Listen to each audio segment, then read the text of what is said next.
Welcome, weary traveller, to a sanctuary built of sound and shadow.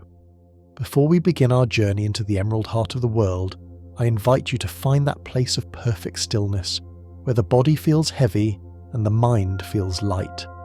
Let your eyelids drift closed, heavier with every breath, shutting out the sharp edges of the day. Here, there are no deadlines, no rushing hours, only the ancient rhythmic pulse of the earth. Imagine, if you will, a soft velvet darkness wrapping around you, a cocoon of safety that feels as warm and humid as a tropical night. We're preparing to step through a veil, leaving the concrete and the noise behind, to float into a realm where life breathes in a slow, infinite loop. Picture yourself standing at the edge of a vast, sleeping jungle. It is not a place of fear, but a cradle of life, the oldest comfort the planet knows. Can you feel the air change? It becomes thicker here, rich with the scent of damp earth, sweet decaying leaves, and the perfume of blooming night flowers. It touches your skin like a warm mist, relaxing the tiny muscles in your face, smoothing your brow. You're safe here. You're merely an observer, a ghost floating through the foliage, untouched and weightless. As you breathe in deep, expanding your chest, imagine you are syncing your own rhythm with the respiration of a billion trees. Let go of the tension in your shoulders. Let it drop like rain falling from a leaf, sliding away until you're completely grounded, completely at rest, ready to drift down the slow, winding river of knowledge. As we float gently into this cathedral of green, allow your mind to ascend, drifting upward, higher and higher, until you reach the very roof of this world. High above the forest floor, where the air is clearer and the breeze dances freely, exists the emergent layer. Picture these giant trees, the titans of the rainforest, stretching their massive wooden arms continuously toward the sun, towering hundreds of feet into the sky. They are the guardians, standing shoulder to shoulder, forming a dense, continuous canopy that acts like a vast, living umbrella over the world below. Visualize the sunlight trying to penetrate this thick ceiling of leaves. It does not slam down in harsh beams, but rather it is filtered, softened, and diffused. By the time the light reaches the ground, it is a gentle, dapple green twilight, eternally soothing to the eyes. These leaves, billions upon billions of them, are arranged with such precise geometry to catch every photon of energy, creating a sprawling web of photosynthesis that has persisted for millennia. Imagine resting on one of these high branches, looking out over an endless sea of broccoli green tops, rolling over the hills like slow waves, a texture so soft you could almost sleep upon it. This canopy regulates the temperature below, keeping the heat in at night and the cool shade during the day, a perfect natural climate control system that keeps the jungle in a state of eternal, comfortable incubation. Drifting down from the sun-drenched heights, we follow the invisible path of the air itself, sinking into the realization that this place is truly the lungs of our planet. Every breath you take right now, in the comfort of your bed, is connected to this vast engine of oxygen. Imagine the invisible exchange happening on the surface of every single leaf, microscopic pores opening like tiny mouths to inhale the carbon dioxide that the world exhales, and in return, releasing pure, clean oxygen. It is a silent, generous gift that never ceases. Visualize the air here as a visible current, a shimmering stream of vitality that flows from the trees and travels across oceans to reach you. It is estimated that the Amazon rainforest alone produces 20% of the world's oxygen. Feel that connection now as you inhale.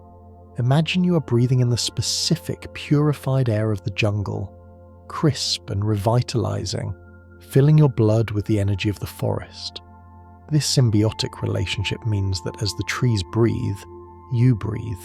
There is a profound peace in knowing that while you sleep, this massive biological machine is tirelessly working to keep the atmosphere balanced, a silent guardian of the air, ensuring that your rest is fueled by the freshest breath of life.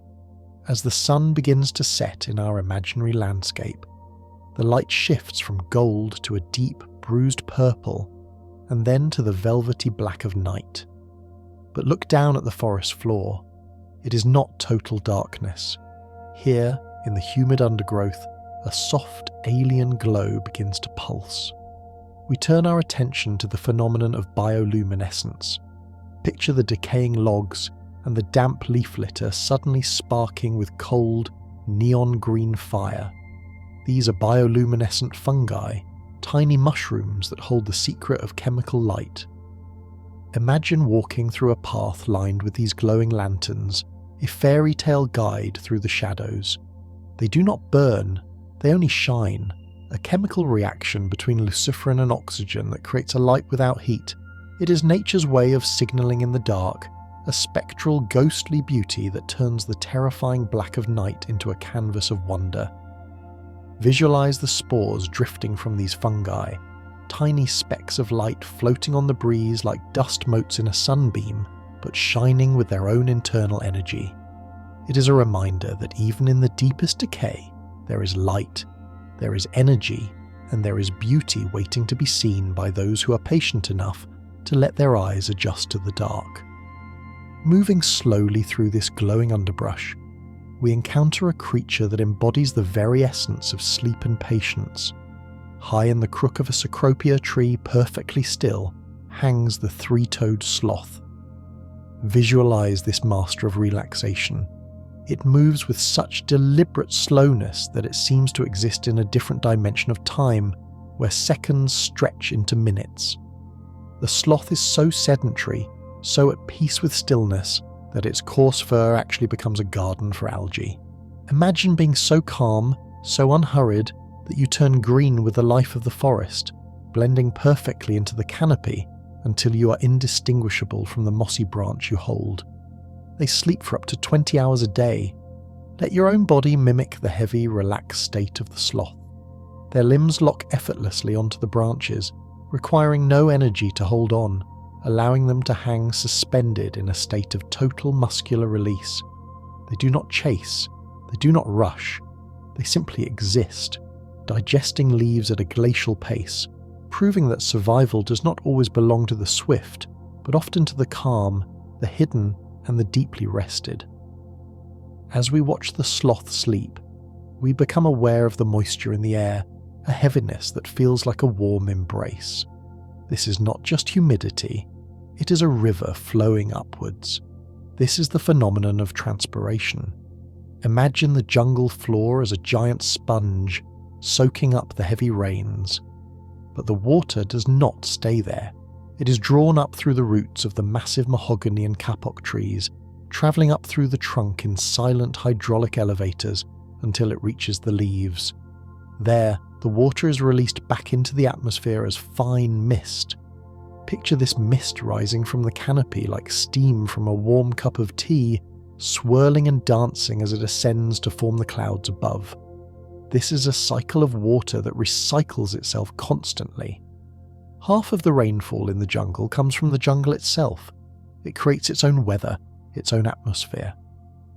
Imagine you are lying in a cloud forest, where the clouds have descended to touch the earth, wrapping everything in a soft white blanket of moisture that muffles sound and softens sight.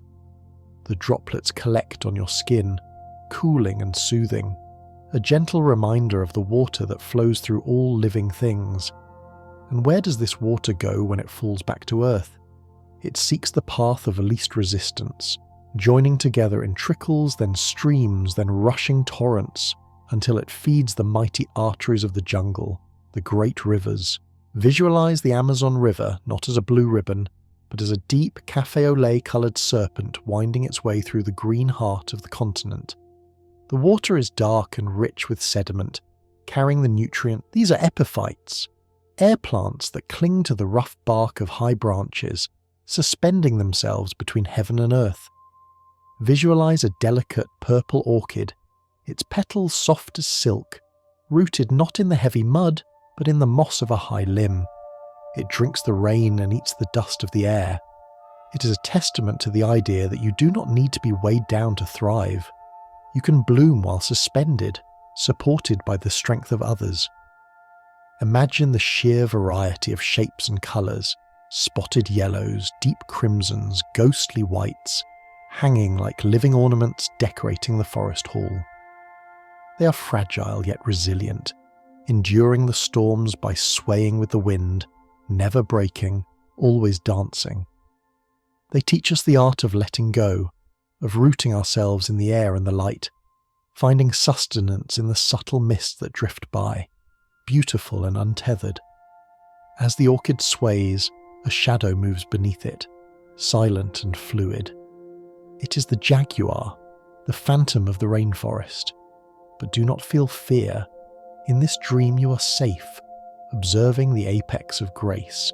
Visualize the jaguar's coat, a masterpiece of golden fur marked with black rosettes that mimic the shifting shadows of leaves on the forest floor. When it moves, it does not walk. It flows, like liquid gold pouring over rocks. Its paws are massive and heavily padded, designed to absorb every sound. Imagine watching it step on dry leaves without a single crackle. A ghost in the machine of the jungle. It possesses night vision 6 times more powerful than a human's, seeing the world in a spectrum of clarity we can only imagine. Feel that sense of confident power, the ability to move through your own life with such stealth and assurance, comfortable in the shadows, navigating the complexities of the world with silent, muscular grace. The jaguar does not need to roar to be powerful. Its presence alone commands the silence of the forest. From the massive jaguar, we shift our focus to the microscopic titans of the jungle floor, the leafcutter ants. Look down at the earth and visualize a ribbon of green flowing across the brown soil. It looks like a living liquid, but it is thousands of tiny ants, each carrying a fragment of a leaf like a green flag above its head. They are the farmers of the forest. They do not eat these leaves. They carry them deep into their underground fortresses to cultivate a specific fungus, which they then consume. It is a civilization as complex as any human city, operating in perfect unity. Imagine the rhythmic marching of their tiny legs, the click, click, click of their movement, a sound so faint it is almost felt rather than heard. There is a soothing quality to their industry, a reminder that everything has a purpose, that even the smallest task contributes to the survival of the whole. They clear the forest floor, they turn the soil, they cycle the nutrients. Watching them is like watching a river of green intent, a ceaseless, focused energy that gets things done without complaint, one tiny step at a time. Finally, let us expand our senses beyond sight and simply listen. The jungle is never truly silent. It creates a wall of sound that is known as the biophony. Visualize the soundscape not as noise, but as a complex layered symphony. The base layer is the low hum of wind through the trees and the distant rush of water, a pink noise that relaxes the brain. Above that, the rhythmic chirping of crickets and cicadas creates a high-frequency buzz that washes over you like a sonic massage. Then, the occasional call of a howler monkey or the squawk of a macaw adds texture to the melody. This is not chaotic noise. It is information. It is communication. It is life singing to itself. Sleep scientists believe that these nature sounds are deeply hardwired into our brains as safety signals. When the jungle sings, it means the predators are fed or absent, and it is safe to sleep. Let this orchestra of biology wrap around you now. The hum, the chirp, the rustle, the flow. It is a lullaby that has been sung for millions of years, and now it is being sung for you. Let the sound wash away your thoughts, leaving only the pure, vibrating peace of the wild. And as the symphony plays on, we drift further down the river, drifting further down the river of sound. We find ourselves guided not just by the ears, but by a deep, resonant sense of healing that permeates the very air. As the symphony of the biophony hums against your skin, realize that you are floating through the world's greatest natural pharmacy. We turn our mind's eye to the medicine cabinet of the rainforest. Picture the foliage around you not merely as green shapes, but as complex vessels of chemical alchemy, brewing cures in silence for millions of years. Somewhere in this emerald expanse grows the cinchona tree, its bark rough and unassuming, yet holding the secret of quinine, the historic shield against fever. Visualize the rosy periwinkle of Madagascar, a delicate pink-petaled flower that looks like a simple garden bloom, yet within its veins flows a powerful alkaloid sap used to treat the most serious of illnesses. Imagine these plants as silent doctors, standing in rows, offering their leaves and roots as gifts. There is a profound sense of safety in knowing that nature has already designed the solutions to our ailments, hiding them in the geometry of a leaf or the pulp of a fruit. As you breathe in the jungle air, look closely at the trunk of a great tree nearby. It appears to be wrapped in a complex wooden lattice, a basket weave of roots descending from the sky. This is the strangler fig, though let us view it not as a destroyer, but as the forest's ultimate sculptor. It begins its life not on the dark ground, but high in the canopy, a seed dropped by a bird into a sunlit nook. Slowly, patiently, it sends delicate roots drifting down like long majestic hair, seeking the earth. Over decades, these roots thicken and fuse, creating a hollow, intricate shell around the host tree. Visualize this embrace, a slow-motion hug that lasts for a century. The structure it creates is magnificent, a hollow column of interwoven wood that stands strong long after the inner tree has returned to dust. It is a chimney of life. Imagine stepping inside the hollow center of a mature fig. It is a sanctuary within a sanctuary, a vertical cave protected by walls of living wood.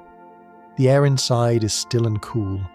You can look up through the center and see the sky like a blue eye watching over you. This lattice structure provides a home for thousands of creatures, geckos, beetles, bats, all finding shelter in the nooks and crannies of this living skyscraper. It teaches us that form is fluid, that stability can be built from the top down, and that even in the competition for light, the result is a beautiful, enduring structure that supports the entire community of the forest.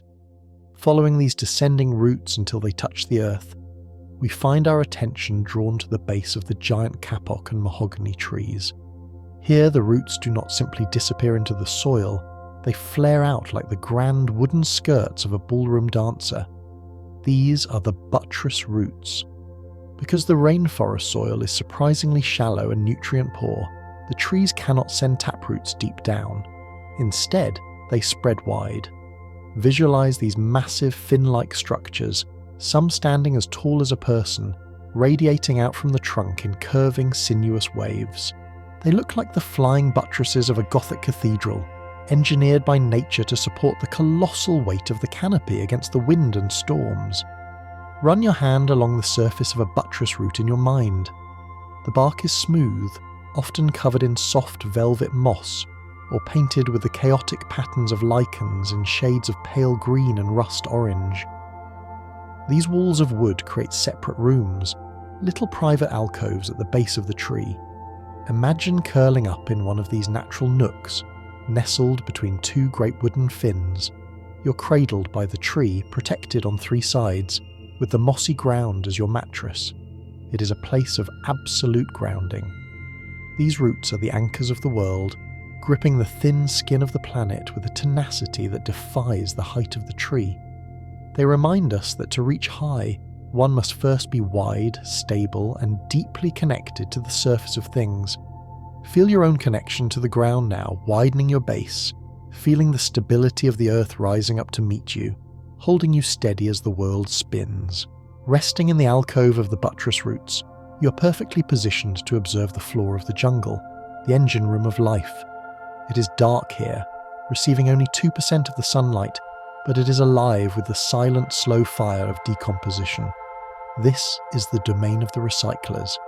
Every leaf that falls, every twig that snaps, drifts down to become part of this rich, decaying tapestry. Visualize the leaf litter, a deep, soft carpet of nothing is lost, everything is borrowed and returned. There is a great comfort in this cycle. It tells us that it is okay to let go, to shed our old layers, because they will become the fuel for our future growth.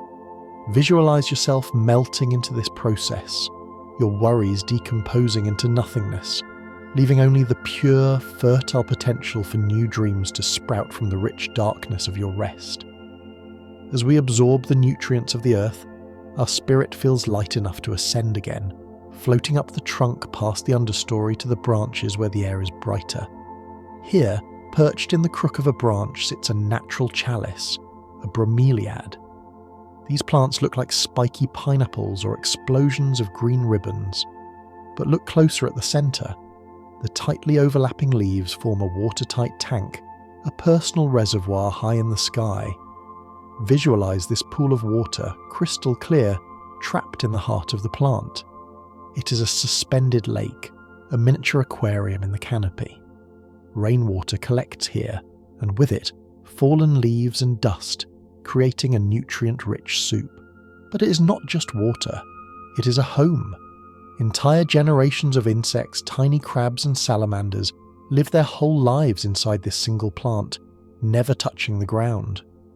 Imagine being a tiny creature swimming in this high-altitude pool, surrounded by the green, translucent walls of the bromeliad leaves, with the sun filtering through the water like liquid emerald.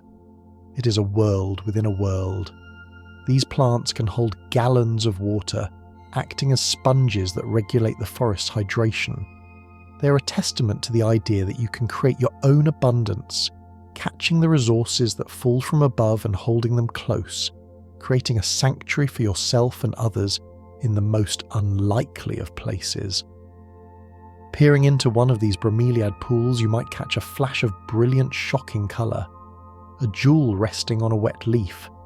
It is a poison dart frog. In a world of greens and browns, it stands out like a neon beacon, sapphire blue, radiant yellow, strawberry red with black polka dots. Visualize this tiny creature, no larger than a thumb, sitting perfectly still.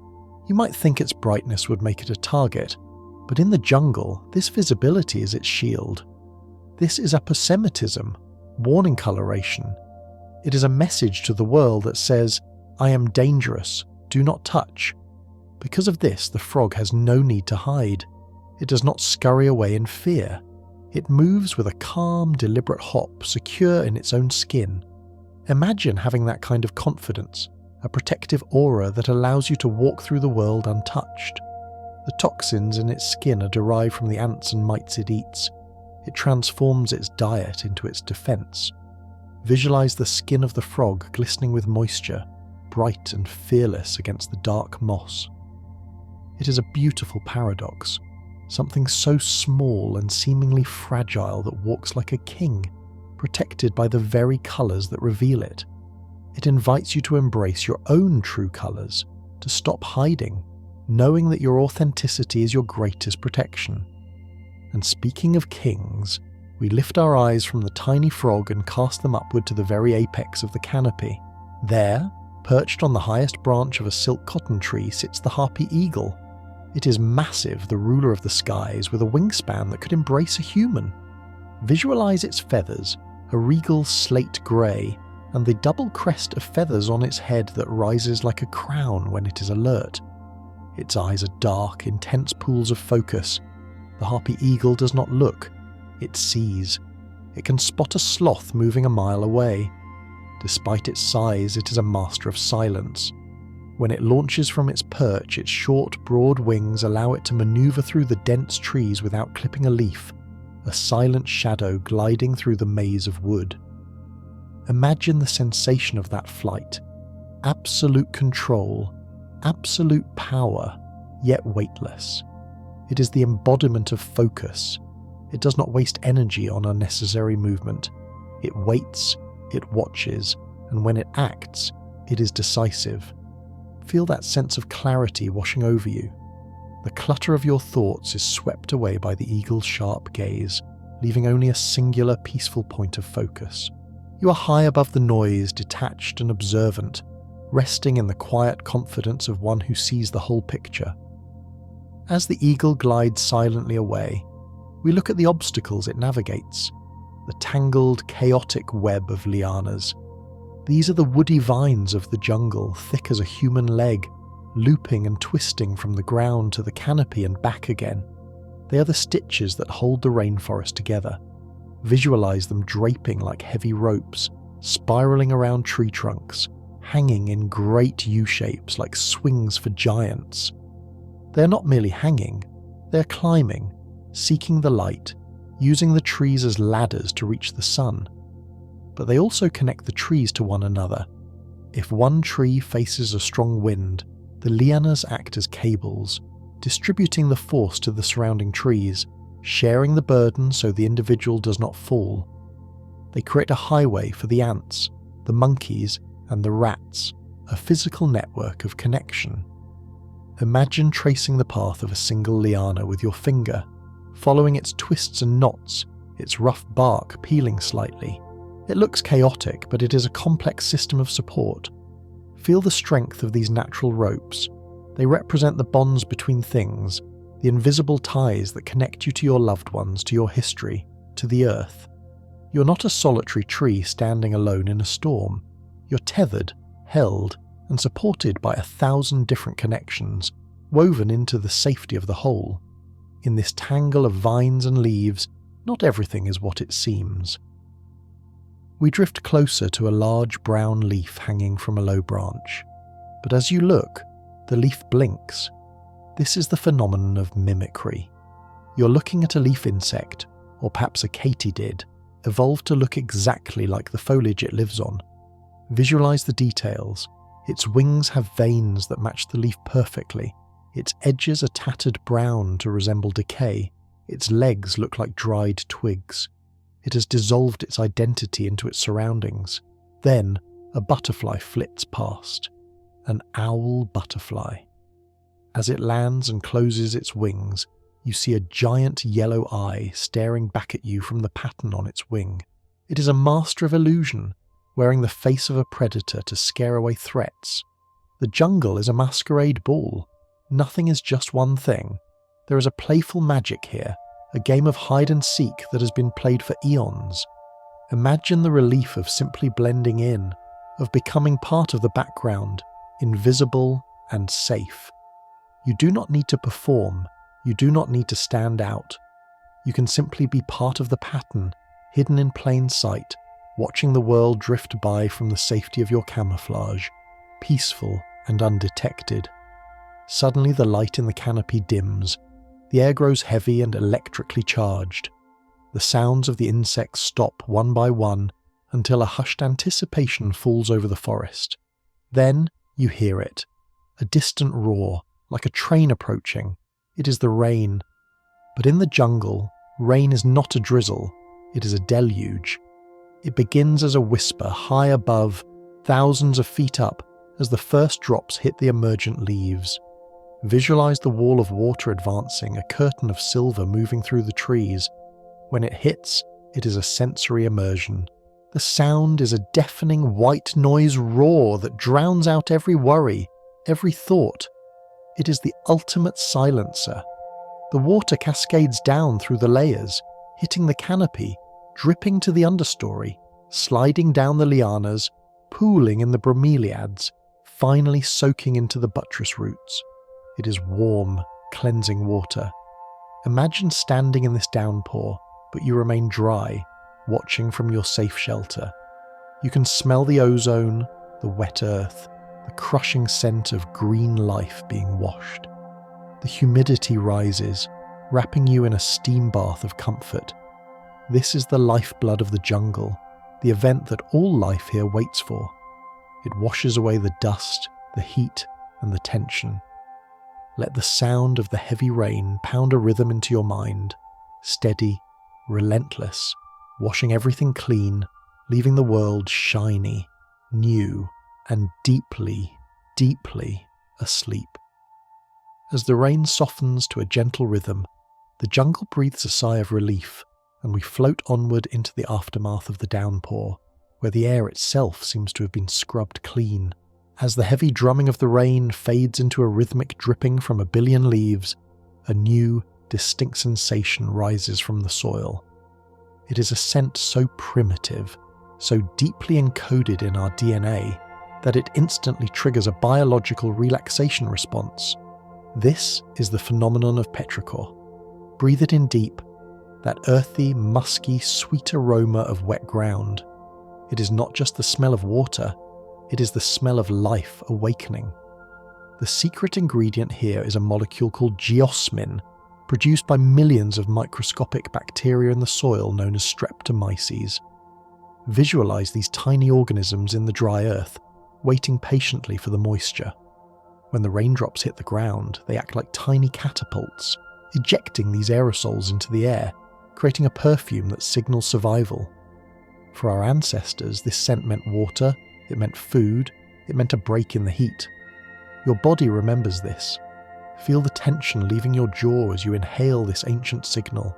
It is a chemical message from the forest floor to your brain, whispering that the storm has passed, the land is quenched, and you are safe to rest in the cool, damp aftermath. The humidity holds the scent close to the ground. Visualize the tambaki, a fruit-eating fish, gliding through the submerged leaves, waiting for figs to drop into the water with a soft plop. It is a world turned upside down, a place of quiet magic where the boundaries between earth and water dissolve. The silence here is profound, muffled by the heavy waterlogged wood. The current is slow, almost imperceptible. You're drifting through a submerged cathedral, weaving between the pillars of tree trunks that stand stoic and patient in the flood. It teaches us the power of adaptability, of standing firm even when the tides rise around us, knowing that the water will eventually recede, leaving behind rich nutrients that fuel our future growth. Navigating through this flooded realm, we come upon vast, open clearings of water where the surface is paved with green discs. These are the giant water lilies, the Victoria amazonica. Visualize these colossal pads, some growing up to 10 feet in diameter, floating like green rafts on the dark water. They are perfectly circular, with a raised rim that looks like the crust of a tart, preventing the river from washing over them. They are nature's ultimate floating beds. Imagine, for a moment, that you could step off your boat and curl up in the centre of one of these lilies. It would hold you. The structural engineering beneath the leaf is a masterpiece of biology, a web of thick, air-filled ribs radiating from the centre, like the spokes of a wheel, providing such buoyancy that they can support the weight of a small child. Feel the gentle bobbing motion of the lily pad, rising and falling with the subtle breath of the river. It is anchored to the mud far below by a long, flexible stem, a tether that allows it to move with the changing water levels. At night, the flower opens, a massive white bloom the size of a soccer ball, releasing a scent of sweet pineapple to attract beetles. As the night passes and the beetle is safely folded inside the warm petals, the flower changes colour to a deep pink, a blushing transformation of gratitude. It is a resting place, a cradle on the water, a symbol of perfect balance between delicate beauty and immense structural strength. Drifting toward the edge of the river, where the fresh water meets the salty intrusion of the distant sea, the landscape shifts into the tangled, protective arms of the mangroves. These are the guardians of the coast, the trees that walk on water. Visualize their roots, the rhizophora, arching out from the trunk high above the waterline and plunging into the mud like the legs of a giant spider. They create a chaotic, beautiful cage of wood above the surface. These roots are not just anchors, they are snorkels, covered in tiny pores called lenticels that allow the tree to breathe even when the tide comes rushing in to drown the soil. Picture the water beneath these roots. It is a nursery. Thousands of baby fish, crabs and shrimp hide in the safety of this wooden maze, protected from the large predators of the open water. The water here is clear and calm, filtered by the dense network of roots that trap sediment and keep the coastline from washing away. Imagine weaving yourself into this safe haven, protected by the strong interlaced fingers of the mangrove. It is a place of transition, where land becomes sea, yet the trees stand firm, filtering out the salt they don't need, sacrificing a single yellow leaf to store the excess salt and dropping it so the rest of the tree can thrive. It is a lesson in boundaries, filtering out what is toxic, protecting what is new and fragile, and standing resilient in the shifting tides. Leaving the water's edge, we look up to catch a flash of brilliance moving through the canopy. It is a toucan, with its comically large, vibrant orange and yellow beak. But let us look past the cartoonish beauty to the biological marvel it represents. You might imagine that beak is heavy, a burden to carry, but in reality it is light as styrofoam. Inside, it is a matrix of bony fibres, a honeycomb of air and keratin. But its true purpose is sleep and comfort. This massive beak is a thermal radiator. The toucan cannot sweat. When the jungle heat becomes oppressive, the bird pumps warm blood into the network of vessels in its beak. As the air rushes over the large surface area, the blood cools down before returning to the body, a natural air conditioning system. Visualize the toucan preparing for sleep. It turns its head backward and tucks that giant beak under its wing, covering it with feathers to trap the heat when the night turns cold. It curls into a perfect round ball of feathers. Imagine having that ability to regulate your own temperature so precisely, to find that perfect cool spot on the pillow, flushing out the heat of the day and tucking yourself into a compact, cozy shape, perfectly balanced on a high branch, ready for dreams. Below the toucan, on the grassy banks of the river, lies a creature that radiates a profound, almost philosophical calmness. It is the capybara, the world's largest rodent. Picture a creature the size of a large dog, but with the face of a serene guinea pig and the coarse brown fur of a coconut husk. They sit by the water's edge in the sphinx position, paws tucked under, eyes half closed, radiating a vibe of absolute chill. They are the friends of the jungle. Birds land on them, monkeys sit on them, even turtles have been seen resting on their backs. They simply do not mind. They are semi-aquatic, their eyes and nostrils placed high on their heads so they can submerge almost completely, drifting in the cool water with only the top of their head visible, like a drifting log. Visualize joining a family of capybaras. They move slowly, grazing on grasses, communicating in soft purrs and whistles. There is no urgency in their world. They remind us that there is strength in gentleness, that being a calming presence attracts peace. Imagine feeling the cool mud against your stomach, the warm sun on your back, surrounded by a community that accepts you simply for being there, asking for nothing but your quiet company. Beneath the paws of the capybara under the soil, a different kind of connection is happening. We descend into the microscopic superhighway of the mycelium. This is the wood wide web. We often think of fungi as just the mushrooms we see, but those are merely the fruit. The real body of the organism is underground, miles upon miles of white, silky threads stitching the roots of the jungle together. Visualize this network as a pulsing white light in the dark earth. It connects the giant mahogany tree to the tiny sapling in the shade. Through these tubes, the trees communicate. If a sapling is too deep in the shadow to photosynthesize, the mother tree sends its sugar and nutrients through the fungal network, feeding it until it can reach the light. If a tree is attacked by beetles, it sends chemical warning signals through the web, telling its neighbours to raise their defences. It is a system of altruism and support. You're never truly alone in the forest. Even the solitary tree is holding hands with the rest of the jungle underground. Feel that sense of unseen support, the knowledge that you are part of a vast interconnected system that is constantly sharing, healing, and balancing itself, keeping the entire ecosystem alive through acts of silent subterranean kindness. This complex web relies on the seeds that fall from above, and one seed, in particular, tells a story of patience and strength. The Brazil nut. Visualize the fruit of this massive tree. It is not a nut as we know it, but a hard wooden cannonball the size of a grapefruit weighing up to 5 pounds. Inside this armoured safe, packed like orange segments, are the nuts. The The shell is so incredibly hard that only one creature in the entire jungle has the tools to open it, the agouti. Picture this large, shy rodent sitting on its haunches, working on the pod with chisel-like teeth. It is the gatekeeper of the tree's future, but the agouti cannot eat them all. Instinct drives it to bury the extras for a rainy day.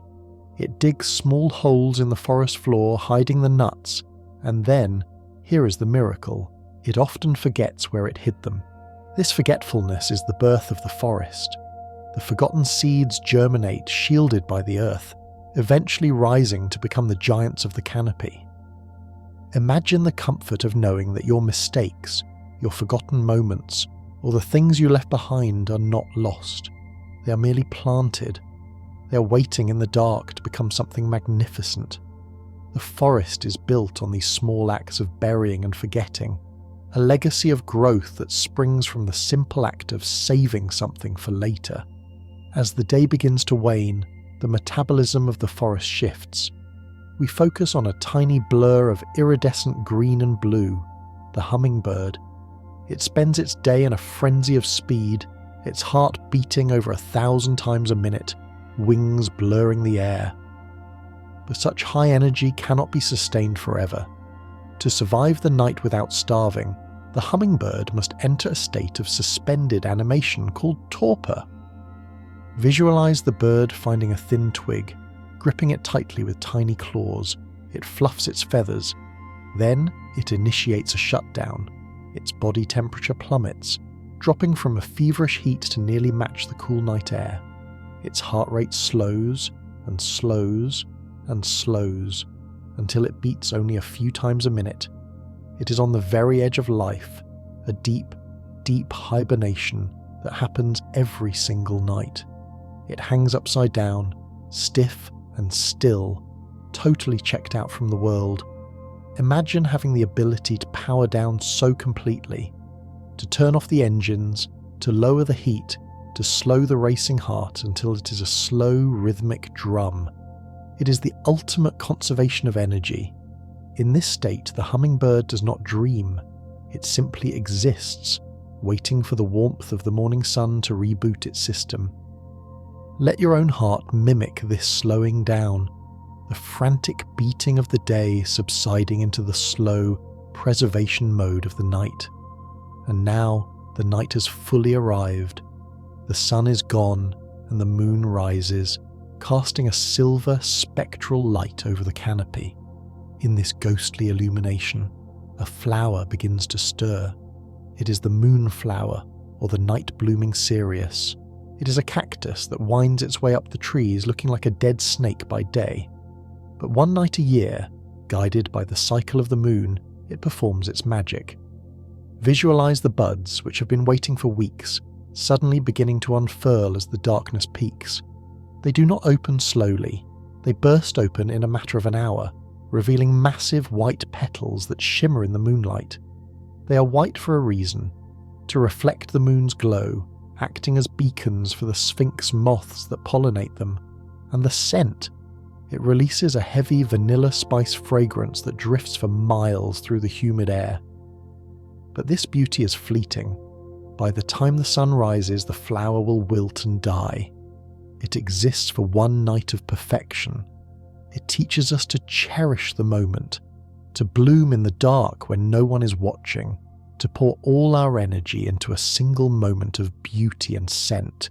Imagine sitting in the dark jungle bathed in moonlight, watching this silent explosion of white petals, breathing in the perfume that's meant only for the creatures of the night, a secret celebration of the dark. And as the moon climbs higher, casting long shadows across the sleeping world, we continue our drift into the silver-washed sanctuary of the night, where the moonlight filters through the canopy to reveal a creature that challenges our very understanding of physical presence. Clinging to the underside of a wet leaf, suspended above a rushing stream, sits the glass frog. As you visualize this tiny amphibian, do not picture a creature of solid green, but rather a living jewel of transparency. The skin on its belly is as clear as a window pane. If you were to look up from below, illuminated by the soft lunar glow, You could see the intricate, miraculous machinery of life working inside. Visualize the tiny, rhythmic pulsing of its heart, a small red drum beating a slow, steady tempo. Thump, thump, thump, thump. You can see the delicate path of its digestion, the faint outline of its bones, all protected by a layer of skin so translucent it seems to be made of water and light. It is a profound vulnerability that acts as a superpower. By having nothing to hide, it blends perfectly into the mottled light of the leaves, becoming invisible to predators. It teaches us the ultimate form of relaxation, to become clear, to let the light pass right through us, to hold no tension and no secrets, just a quiet, beating heart suspended in the humid air, watching the water flow beneath with wide, golden eyes. From this stillness on the leaf, our attention is drawn to the slow, almost imperceptible movement of the tree it clings to. We tend to think of trees as stationary, rooted forever in one spot. But here in the rainforest, the walking palm, Socratia exoryza, defies this rule. Picture the base of this tree. It does not meet the ground in a solid trunk. Instead, it splits into a cone of long, sturdy stilt roots, looking like a bundle of wooden legs standing on tiptoe. These roots lift the trunk several feet off the forest floor, giving it the appearance of an ant hanging in suspended animation. But the magic lies in its movement. When the canopy above becomes too crowded, blocking the life-giving sun, the walking palm slowly walks to a better location. It grows new roots on the side facing the sunlight and allows the old roots in the shadow to rot and die away. Over the course of months and years, the tree physically shifts its position, dragging its massive weight inch by inch toward the light. Imagine this slow-motion migration, a journey measured not in seconds but in seasons. It is a testament to patience and the relentless pursuit of what nourishes us. It reminds us that if we're in a place that no longer serves us, a place of shadow, we have the power to move, not with frantic haste, but with the slow, deliberate growth of new roots, stepping gradually toward a brighter future. As we follow the path of the sunlight that the palm seeks, we find ourselves entering a dense grove where the light is filtered through tall, vertical emerald columns. This is the bamboo forest. While bamboo is a grass, here it grows to the size of timber, towering 60, 80, 100 feet into the air. But unlike the slow march of the walking palm, the bamboo is a creature of explosive speed. It is the fastest growing plant on Earth. In the rainy season, some species can grow up to 3 feet in a single day. If you were to sit quietly in this grove, pressing your ear against the smooth, cool green skin of a stalk, you could actually hear it growing. It creates a low-frequency series of creaks, groans, and pops, the sound of cells dividing and stretching at a frantic pace. It is the sound of pure vitality. Yet, despite this speed, the bamboo remains hollow. Visualize the internal chambers, empty spaces separated by strong nodes. This hollowness is its strength. When the jungle storms blow, the bamboo does not resist. It bends. It bows all the way to the ground and springs back, whistling as the wind passes through its hollow flutes. It creates a natural wind chime, a clattering, soothing percussion that echoes through the mist.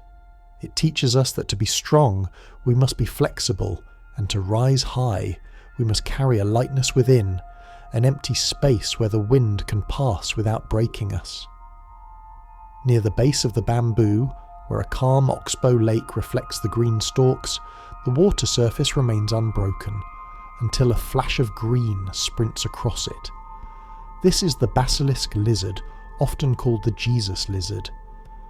But let us look past the nickname to the physics of this miracle.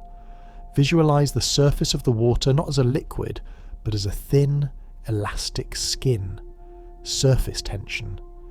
The lizard is light, yes, but its secret lies in the speed and the fringe of scales on its toes that trap bubbles of air. When it runs, it slaps the water hard, creating a tiny cavity of air, and pushes off that air pocket before the water has time to close in. It is running on trust. It moves so fast that it defies the sinking pull of gravity. Imagine the sensation of being that light, of moving with such momentum that you can skim over the depths without getting wet. It is a dance of pure energy. When it stops, it sinks gracefully, becoming an excellent swim. Two long, ribbon-like feathers, longer than his entire body, stream behind him like the train of a royal robe. When he takes flight, he does not flap frantically. He undulates. He swims through the mist. The longtail, it is covered in a microscopic carpet of intricate patterns, tiny star-shaped mosses, lace-like lichens in shades of pale mint and rust, and microscopic fungi acting as decomposers. There are tiny beetles no bigger than a grain of sand that live their entire lives on this one leaf, grazing on the moss forests like cattle on a plain. To them, the leaf is a continent. A single raindrop falling on this leaf is a lake. Imagine shrinking down, becoming small enough to walk through this micro-jungle. The texture of the moss is deep and soft like velvet shag. The air is humid and smells of wet chlorophyll. It is a reminder of the fractal nature of the jungle, that within every ecosystem there are smaller ecosystems, layers upon layers of life, so that even the smallest space is infinite in its complexity and beauty. Descending from the micro-world back to the forest floor, we encounter a shape that seems drawn by a surrealist artist. A long arched snout, a massive bushy tail, and a gait that rolls like a sailor at sea. This is the giant anteater. It is a creature of profound specialization. Visualize it moving through the underbrush. It walks on its knuckles to protect its massive curved claws, which are designed not for violence, but for excavation. It approaches a termite mound, tears a small opening, and then unleashes its most incredible tool, a 2-foot-long tongue, sticky with saliva, flicking in and out 150 times a minute. But observe its gentleness. It never destroys the mound completely. It takes what it needs and moves on, allowing the colony to rebuild. It is a sustainable harvester. When it's time to sleep, it curls up and uses its enormous fan-like tail as a blanket, covering its entire body. It looks like a pile of dried palm fronds. Imagine having your own built-in comforter, a shield of hair that keeps you warm and camouflaged. The anteater moves with a slow, shaggy peace, unbothered by the frantic pace of other predators, secure in its specialized niche, a master of one thing, living a life of quiet, focused purpose. Near the termite mound stands a tree with smooth, pale grey bark that seems to bleed milk when scratched. This is Hevea brasiliensis, the rubber tree. For centuries, this tree has been tapped for its tears, the white, viscous latex that flows through its inner bark. Visualize a diagonal cut made in the tree. Immediately, a white droplet forms, pearl-like, and begins to trickle down. This substance is not sap. It is a defense mechanism, a liquid bandage designed to seal wounds and stop insects from entering.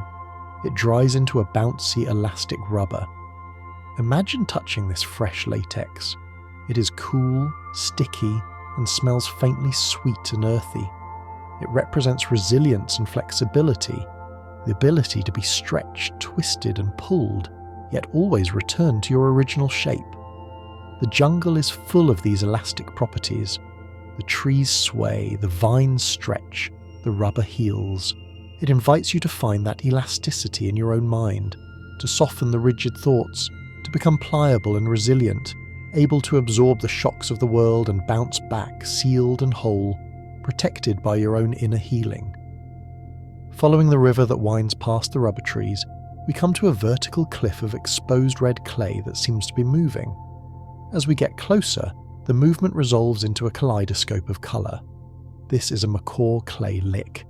Hundreds of scarlet and blue and gold macaws are clinging to the steep wall, squawking and socialising. But why are they here? They are eating the dirt. Visualise the scene. Bright flashes of primary colours, red, yellow, blue, against the deep rusty orange of the clay. The birds use their powerful beaks to scrape off chunks of the earth and swallow them. The clay is rich in sodium and acts as a detoxifier, binding to the toxins found in the unripe seeds they eat. It is a morning ritual of wellness. Imagine this gathering not as a chaotic noise, but as a vibrant town square. The birds are gossiping, preening, and sharing the medicine of the earth. The sound is a distant communal murmur, a texture of life. It creates a sense of belonging, a reminder that we all need to return to the earth to heal, to find the simple grounding elements that neutralize the bitterness of life and leave us vibrant and colourful. Finally, emerging from the river onto the clay bank, we see a creature that looks like a visitor from the Eocene epoch. It is the tapir. With a body shaped like a boulder and a nose that moves like a short, flexible trunk, it is the largest land mammal in the South American jungle.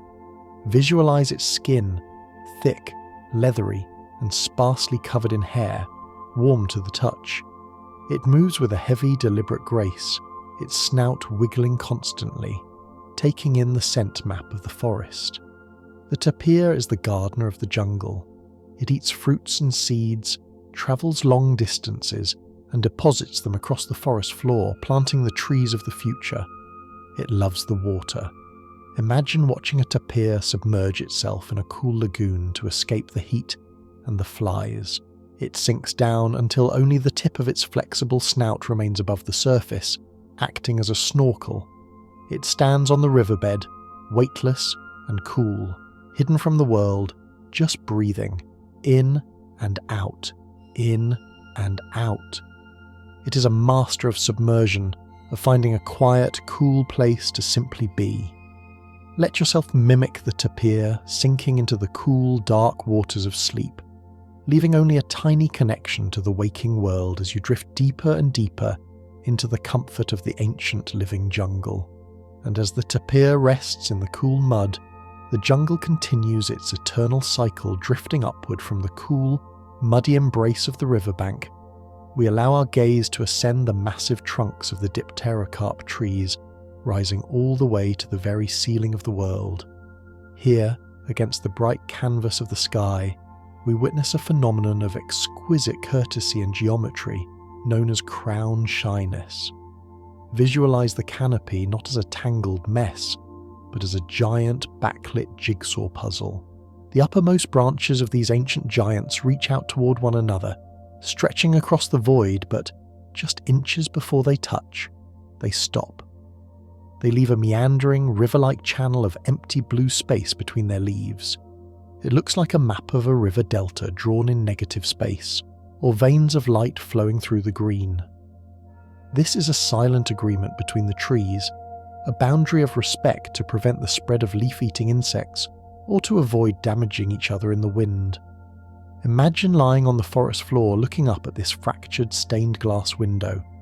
The light pours through these gaps in distinct glowing lines, tracing the individuality of each tree. There is a profound peace in this separation. It teaches us that even in the closest communities there is a need for space, a need to maintain a gentle distance to let the light in. The wind blows and the trees sway in unison, dancing together but never stepping on each other's toes, a masterpiece of spatial harmony that allows the forest to breathe as one collective organism while honouring the solitude of the individual. Through one of these channels of light, a flash of electric blue descends, lazily drifting like a falling piece of sky. It is the morpho butterfly. But do not be deceived by the colour. This is a creature of optical illusion. If you were to touch the wing, you would find it is not painted blue. The colour comes from the microscopic structure of the scales themselves, tiny ridges shaped like Christmas trees that refract the light, bouncing only the blue spectrum back to your eye. It is physics, not pigment. Visualize the flight of the morpho. It does not flutter frantically like a moth. It has a slow, loping gait, a rhythmic rise and fall that hypnotizes predators and observers alike. Flap, glide, flap, glide. It flashes bright blue, then vanishes into brown as it closes its wings, then flashes blue again. It is like a strobe light in slow motion, a beacon appearing and disappearing in the dappled shade. Imagine following this rhythm with your breath. Inhale on the blue, exhale on the brown. The butterfly is a master of light, manipulating the sun itself to announce its presence, yet moving with a casual, confident slowness that suggests it has all the time in the world. It floats through the humid air like a dream, a spectral shard of the heavens wandering through the earth. As the butterfly drifts past a mossy, broken stump, it seems to vanish entirely. You look at the stump and you see only dead wood, grey bark, and lichen. But look closer. At the top of the snag, a piece of the wood is breathing. This is the great potu, the ghost of the jungle. It is a bird that has perfected the art of stillness to a level that feels supernatural. With its mottled grey and brown feathers, it mimics the texture of the tree bark so perfectly that it becomes the tree. Visualize the potu resting. It sits absolutely upright, its head pointing to the sky, eyes closed to mere slits to hide the reflection of its soul. It trusts its camouflage so deeply that you could walk within inches of it and it would not flinch. It embodies the concept of unbeing. It does not hide behind leaves. It hides in plain sight by becoming part of the landscape. Imagine the level of inner peace required to remain that still, to trust your surroundings so completely that you dissolve your edges and merge with the wood. It is a meditation on grounding. The potu does not strive, it just is. It waits for the night, patient and immovable, a living statue teaching us that sometimes the best way to be safe is not to run, but to simply blend in and find quietude in the place where we stand.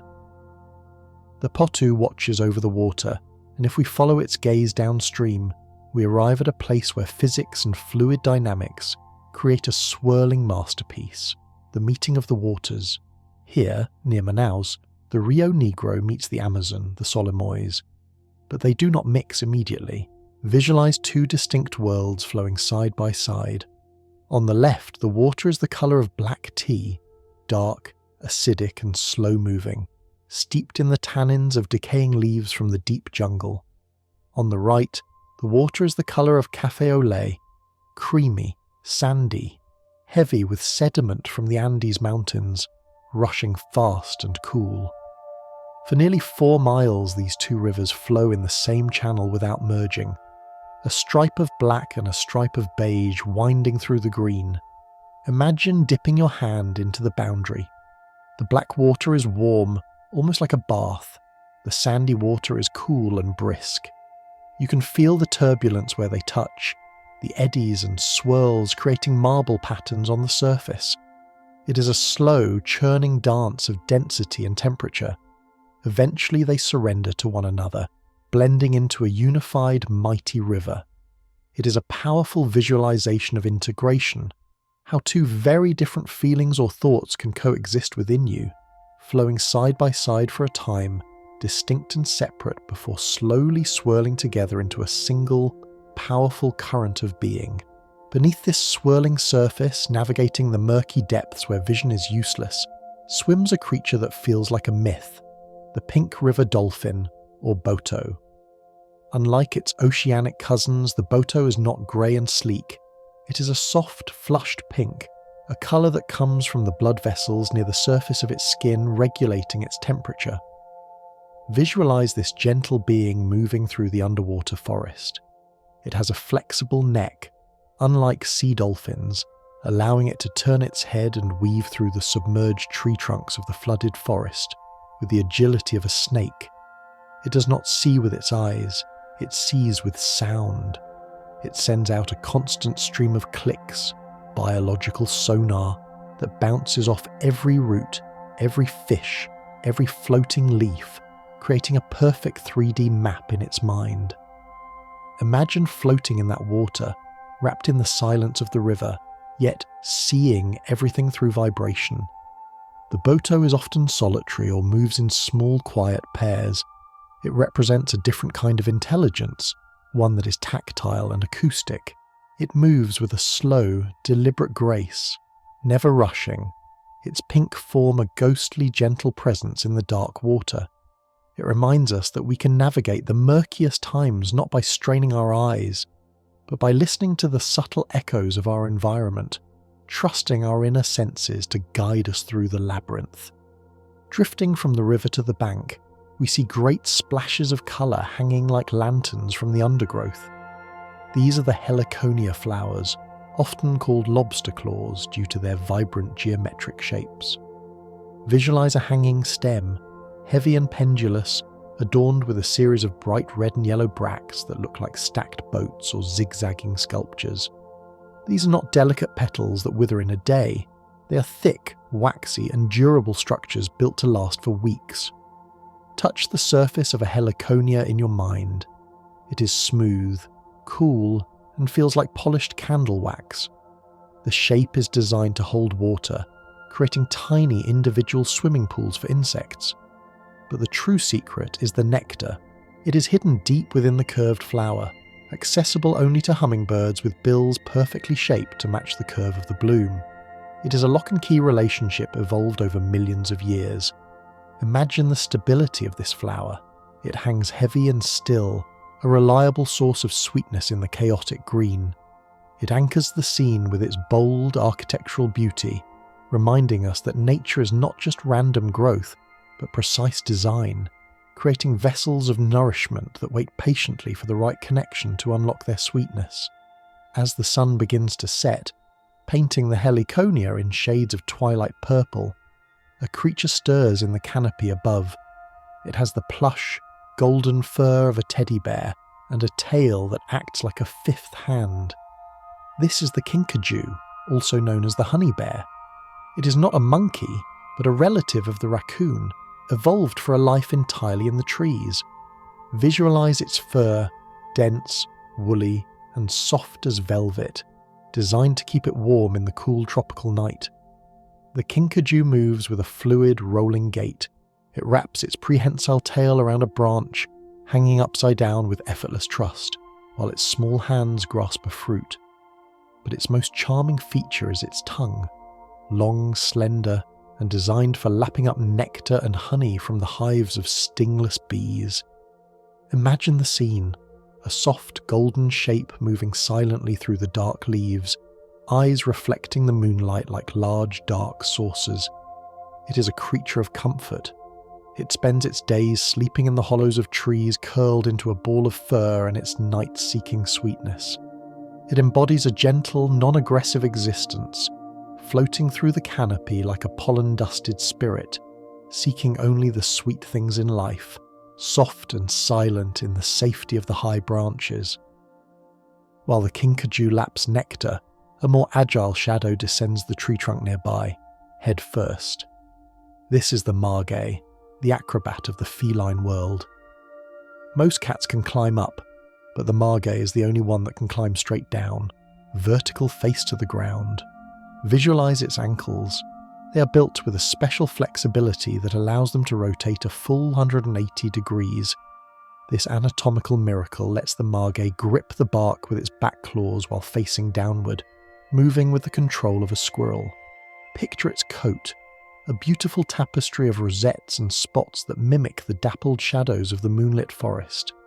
It has massive eyes, rims of black focusing the faint starlight.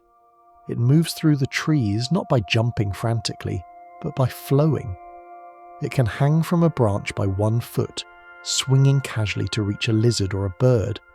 There is a sense of impossible balance here. The margay teaches us that with flexibility, we can change our perspective completely. We can turn our world upside down and still find our footing. We can descend into the dark with confidence, knowing that we have the grip and the grace to handle the descent, moving through the complex architecture of life with a quiet, muscular assurance. The margay pauses on the trunk of a tree, and right next to its paw, something strange is growing. Flowers are blooming directly from the rough, hard bark of the trunk, not from the delicate tips of the branches.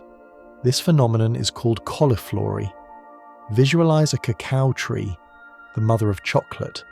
Small, delicate, orchid-like flowers in shades of pink and white erupt straight from the woody, mossy trunk. It looks almost artificial, as if someone pinned corsages to the wood. Later, these flowers will turn into heavy football-shaped pods hanging like lanterns from the main stem. This design serves a purpose. It allows small, weak-flying midges to pollinate the flowers without having to fly to the high, windy canopy, and it allows the heavy fruit to be supported by the strong trunk rather than flimsy twigs. Imagine the convenience of this arrangement. The tree brings its gifts down to eye level, making them accessible. It keeps its most precious creations close to its core, supported by its strongest pillar. It is a lesson in centering, holding your fruits and your beauty close to your center of gravity, grounded and supported by the strongest part of who you are, rather than extending yourself too thin. As the night cycle turns back to day, the first rays of the sun ignite a fire in the canopy. But this is not flame, it is fur. We end this batch with the golden lion tamarin. Visualize a small primate, no bigger than a squirrel, but covered in a magnificent mane of silky reddish gold hair that glows like spun copper in the sunlight. They look like tiny sun gods moving through the trees. These creatures are the embodiment of social connection. They start their day with a ritual of grooming. Imagine sitting on a sun-warmed branch surrounded by your family. Gentle fingers comb through your hair, removing dust, smoothing fur, a tactile language of love and bonding. They chirp and whistle to one another, soft, bird-like trills that keep the group connected. The light catches their golden coats, creating a halo effect against the deep green leaves. They do not travel alone. They move as a unit, a shimmering constellation of gold in the forest.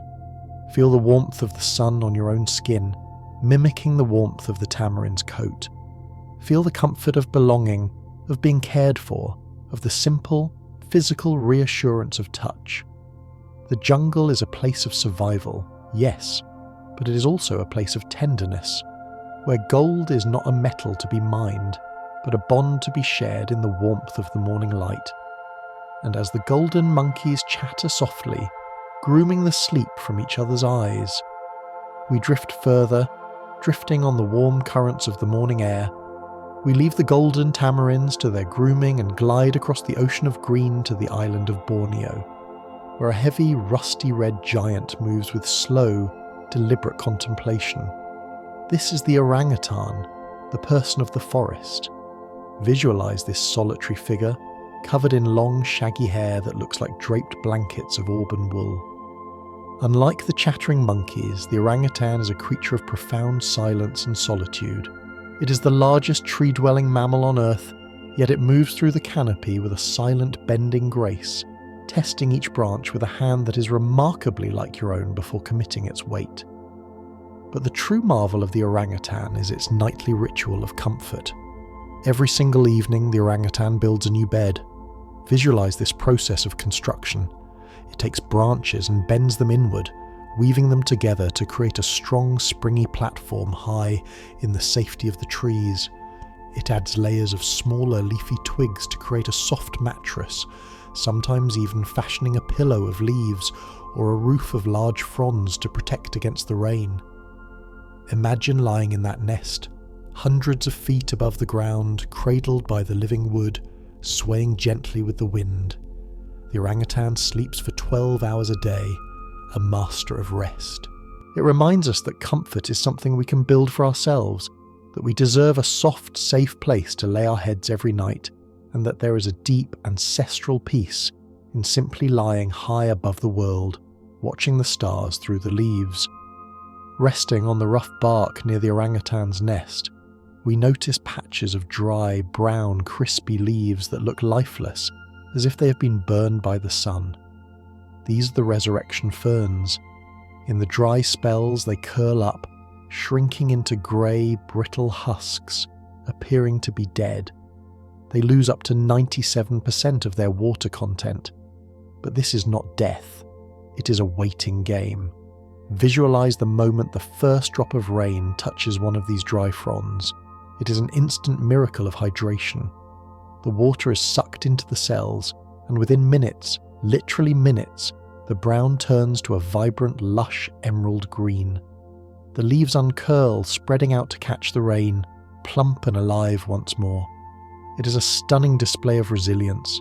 It teaches us that feeling dry, depleted, or withered is only a temporary state. We do not need to stay that way. All it takes is a little nourishment, a little rest, a little rain of kindness or sleep to unfurl completely and return to our full, vibrant selves. The fern does not panic in the drought. It conserves its energy, knowing that the water will come, and when it does, it will be ready to drink and live again. Below the fern, on the shaded forest floor where the air is still and humid, a protrusion begins to break through the soil.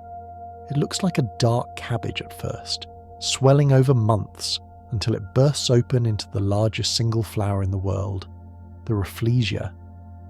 Visualize this alien beauty. It has no stem, no leaves, and no roots that we can see. It lives entirely inside the vine of a host plant until it is time to bloom. When it opens, it is 3 feet across, a massive 5-petaled structure in shades of brick red and mottled white, looking like thick textured leather. While it is infamous for its scent, let us focus on its warmth. This flower produces its own heat, raising its temperature to mimic a living animal.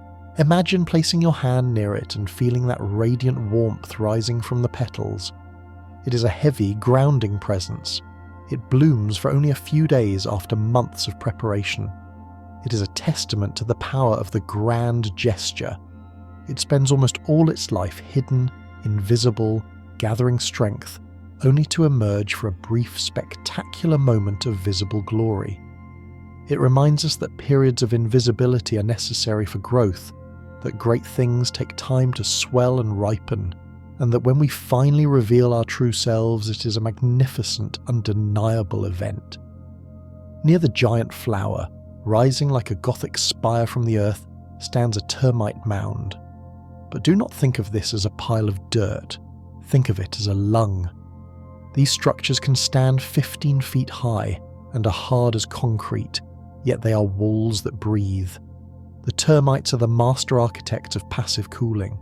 The orientation of the mound is often perfectly aligned north-south to minimize heat absorption from the sun. Visualize the internal structure, a complex network of tunnels and chimneys that act as a giant air conditioning system. Hot, stale air generated by the colony's fungal gardens deep underground rises up through the central chimney, drawing fresh, cool air in through the vents at the bottom. It is a continuous silent draft. Even when the jungle heat is stifling outside, the heart of the mound remains at a constant, cool, comfortable temperature, perfectly regulated for the survival of the colony. Imagine being inside that safe, cool fortress, protected by thick walls of earth, listening to the faint air currents circulating around you. It is a symbol of collective intelligence, a home built by millions of tiny minds working in unison to create a sanctuary that defies the harshness of the outside world. At the base of the mound, a strange creature uncurls from a ball. It is covered in scales that look like overlapping artichoke leaves made of keratin, the same material as your fingernails. This is the pangolin. Visualize this gentle, shy creature walking slowly on the forest floor. It has no teeth. It is a peaceful insectivore. Its movement is a slow, rhythmic shuffle. When it feels threatened or simply wants to sleep, it performs its signature move. It curls into a perfect, tight sphere. Visualize the scales sliding over one another, locking into place, creating an impenetrable armor. A lion could gnaw on this ball and find no purchase. The pangolin is safe inside its own embrace. It tucks its head under its tail, completely shutting out the world. Imagine the feeling of that security, wrapping yourself up, shielding your softest, most vulnerable parts with a tough, protective outer shell, and simply waiting for the danger to pass. It is the ultimate gesture of self-preservation and boundary setting. Inside the ball, it is dark, quiet, and safe, a self-contained universe of peace. Leaving the forest floor, we ascend again, following the scent of ripening fruit to a massive fig tree. The fig is not just a fruit, it is an enclosed garden. Technically, it is an inverted flower. The blooms are on the inside, and inside this secret garden lives a tiny microscopic partner, the fig wasp. This is a relationship of perfect reciprocity. Visualize the female wasp entering the tiny pore at the bottom of the fig. She navigates the dark, sweet tunnel to lay her eggs and pollinate the internal flowers. She will never leave this fig. It is her universe. It sounds claustrophobic, but shift your perspective to one of completeness. She has everything she needs: food, shelter, and purpose. The fig protects her offspring, and in return her offspring ensure the fig's survival. It is a closed loop of life, hidden entirely from view. Every fig you see hanging on a tree is a silent planet, teeming with this ancient negotiation.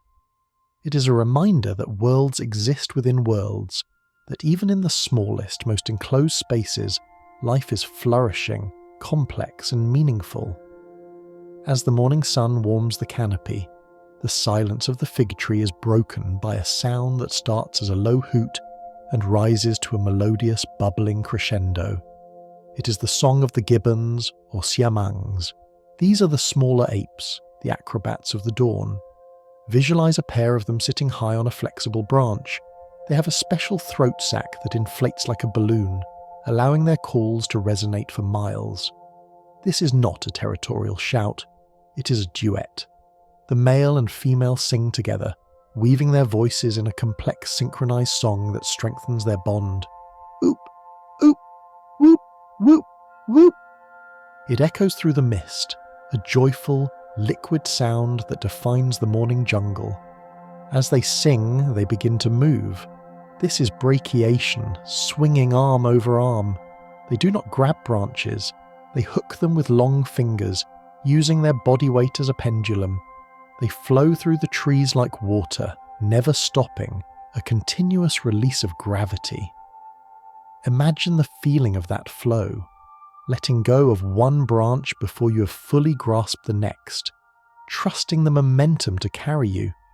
It is a dance of suspension, a song of freedom, a reminder to find your own rhythm and swing through the obstacles of life with a light heart and a loud song. Swinging alongside the gibbons are the thick woody cables of the lianas and vines. Some of these are not just ropes, they are reservoirs. This is the water vine, Tetracera. In a jungle that can be surprisingly dry when away from the river, these vines act as vertical aquifers. Visualize a thirsty traveller finding one of these rough brown vines thick as a wrist. If you slice a section of it, clear, pure water begins to drip, or even flow from the cut end. This is water that has been filtered through feet of plant tissue, drawn up from the deep soil, purified and stored in the specialized vessels of the vine. It is cool and tastes faintly of earth and wood. Imagine holding a cup under this living tap. It is a gift of hydration from the plant kingdom. It teaches us that resources are often hidden in plain sight, stored away for the moment of need. The vine silently carries this weight of water, ready to offer it, a hidden lifeline running through the canopy. Proof that the forest always provides for those who know where to look. Below the vines, in the deep shade of the understory where only 2% of sunlight reaches, stand millions of thin, suspended saplings. This is the bank of patience. These little trees are in a state of suppressed growth. They have grown to waist height and then stopped. They are waiting. They are not dead. They are dormant. Their metabolism slowed to a crawl. They are waiting for a light gap, the moment a giant tree falls and opens a hole in the canopy, letting the sun pour in. Some of these saplings can wait for 20 or 30 years in the shadows for their moment. Visualize this stillness. They do not wither with impatience. They hold their few leaves flat to catch every stray photon. They conserve every ounce of energy. Then, when the giant falls, the race begins, and they shoot up toward the light. It is a profound lesson in timing. Just because you are not moving forward right now does not mean you are failing. You are waiting for your light gap. You are gathering strength, rooting deeper, preparing for the moment when the opportunity opens and you can rise. Finally, as the light fades once more and the shadows lengthen into night, we travel to the riverbanks of Southeast Asia to witness a phenomenon that defies the chaos of nature: the synchronous fireflies. In most places, fireflies blink randomly, but here, in the mangrove trees lining the river, they have learned to blink in unison. Visualize a single tree wrapped in darkness. Suddenly, 1,000 tiny green lights flash on at the exact same millisecond.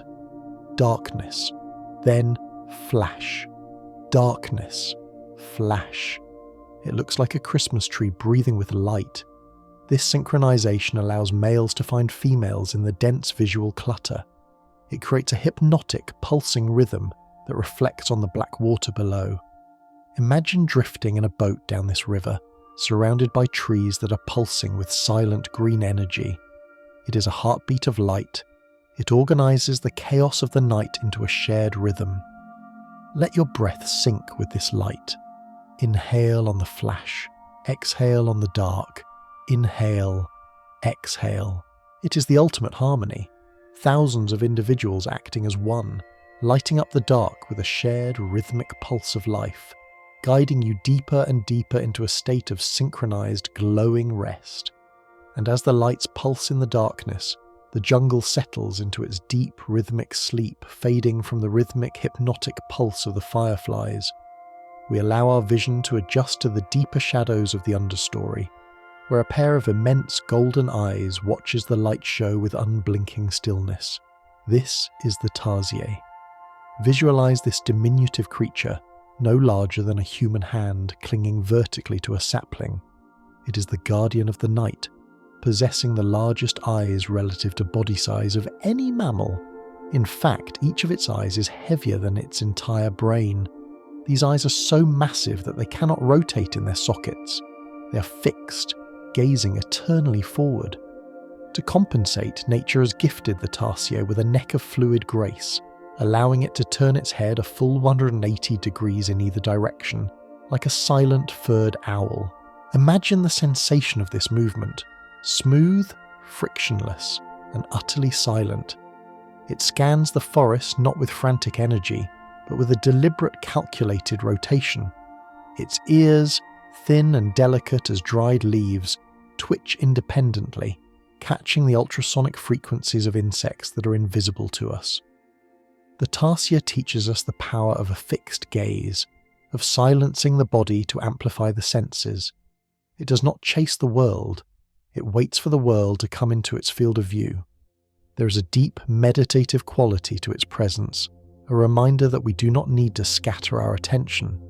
We can remain rooted, turning our perspective gently, taking in the full panorama of our life without ever losing our grip on the branch that supports us. High above the watching tarsier, in the hollow of a towering dipterocarp tree, a family secret is being kept behind a wall of mud. We turn our attention to the nesting habits of the great hornbill. This bird, with its magnificent yellow and black casque sitting atop its beak like an ivory helmet, engages in one of the most profound acts of trust and protection in the animal kingdom. When it's time to nest, the female enters a natural hollow in the tree. Then, together with her mate, they seal the entrance. Visualize them working in unison, using mud, fruit pulp, and droppings to build a solid wall across the opening, leaving only a tiny vertical slit. The female voluntarily walls herself in. For months she remains inside this dark, cozy sanctuary, shedding her old feathers and raising her chicks in absolute safety, protected from snakes and monkeys. The male, her faithful provider, visits the slit daily, passing berries and figs through the opening. Imagine the feeling of that enclosure, not as a trap, but as a womb. It is a space of total dedication, where the outside world is shut out so that new life can be nurtured in peace. It is the ultimate do not disturb sign. It speaks to the necessity of periods of withdrawal, of building a fortress around our most vulnerable ideas and dreams, allowing them to grow in the dark, fed by the trust we place in those who support us from the outside. Hanging from the vines that drape around the hornbill's tree are strange, pendulous goblets, coloured in shades of lime green, speckled red, and deep purple. These are the nepenthes, or tropical pitcher plants. They look like champagne flutes or alien violins suspended in midair. But these are not flowers. They are modified leaves, curled and fused into watertight vessels. Visualize the rim of the pitcher, the peristome. It is ribbed and slippery, coated in a nectar so sweet and intoxicating that insects lose their footing and slide into the belly of the plant. But let us focus on the liquid inside. It is not just water, it is a digestive enzyme, a rich biological soup. Yet, it is also a habitat. There are species of crab spiders and mosquito larvae that are immune to the fluid and live their entire lives swimming inside this hanging cup. It is a micro-aquarium. Picture the sunlight filtering through the translucent walls of the pitcher, illuminating the liquid like a stained glass lamp. The plant hangs heavy with its own abundance, a passive collector of nourishment. It does not hunt, it merely opens itself and receives. It dangles from the vine with a casual elegance, a reminder that sometimes we simply need to make ourselves into a vessel, open and receptive, and let the sustenance we need fall into us. Coiled around a branch near the pitcher plant, glistening with the moisture of the humid night, is a looped sculpture of green scales and white geometric markings. It is the emerald tree boa. Visualize the way it rests. It does not stretch out along the branch. Instead, it loops its body over the wood in perfect symmetrical coils, balancing its weight evenly on either side like a saddle. It looks like a carefully wound rope of precious jade. Its head rests comfortably in the center of the coils, anchoring the structure. This is the posture of a creature that has mastered gravity. It never fears falling. Along its jawline are deep pits, heat sensors, that allow it to see the thermal signature of the world. It sees the heat of a mouse or a bird as a glowing aura in the darkness. Imagine the sensation of being that cool and collected, your body arranged in a posture of perfect equilibrium, requiring no muscular effort to stay put. The boa breathes slowly, its green scales rising and falling, with a rhythm that matches the swaying of the tree.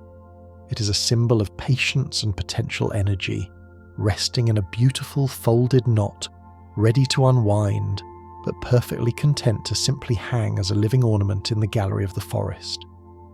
Following the slow dripping of condensation from the boa's branch, we look down to the black, glassy surface of a river oxbow.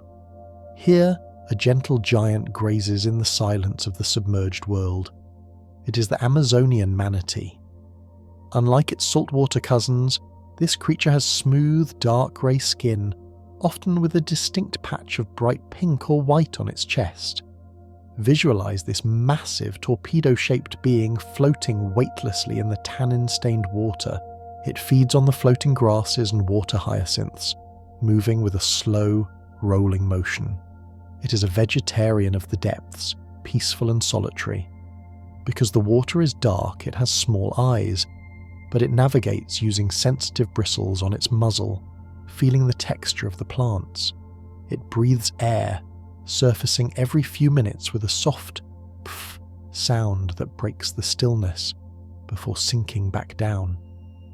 Imagine the feeling of that buoyancy, held entirely by the water, heavy yet light, drifting through a liquid dreamscape where sound is muffled and movements are slow. The manatee has no natural predators. It lives a life free from the anxiety of being hunted. It simply is. It grazes. It floats. It breathes. It invites you to surrender your own weight, to let the water of your bed support you completely, drifting in the dark, quiet current of sleep. Swimming alongside the gentle manatee is a creature that looks like a relic from the age of dinosaurs, the arapaima. This is one of the world's largest freshwater fish, a shimmering armoured titan that can reach lengths of 10 feet. Visualize its scales. They are not like the fragile flakes of a goldfish. They are large, hard plates of bone, edged in bright crimson red, overlapping like roofing tiles. They are so tough that piranha teeth cannot penetrate them. The arapaima is a living fortress, but it has a secret vulnerability that is also its strength. It is an air breather. It has a primitive lung and must surface to gulp air, creating a distinctive coughing sound that echoes over the water. Imagine this ancient beast patrolling the river with slow, majestic sweeps of its tail. It carries the history of the jungle in its genes. It has survived for millions of years unchanged, a testament to a design that works. It moves with the confidence of an apex survivor, armoured against the bites of the world, breathing the same air as the jaguar and the eagle, bridging the gap between the water and the sky. Feel that sense of ancient protection, a shield of bone and scale that keeps you safe as you navigate the deep waters of your subconscious. On the surface of the water above the armoured back of the arapaima, a small bird performs a miracle of physics. This is the jacana, often called the lily trotter. Visualize its feet. They are enormous, with toes that spread out like spider webs, covering an area almost as large as the bird's body.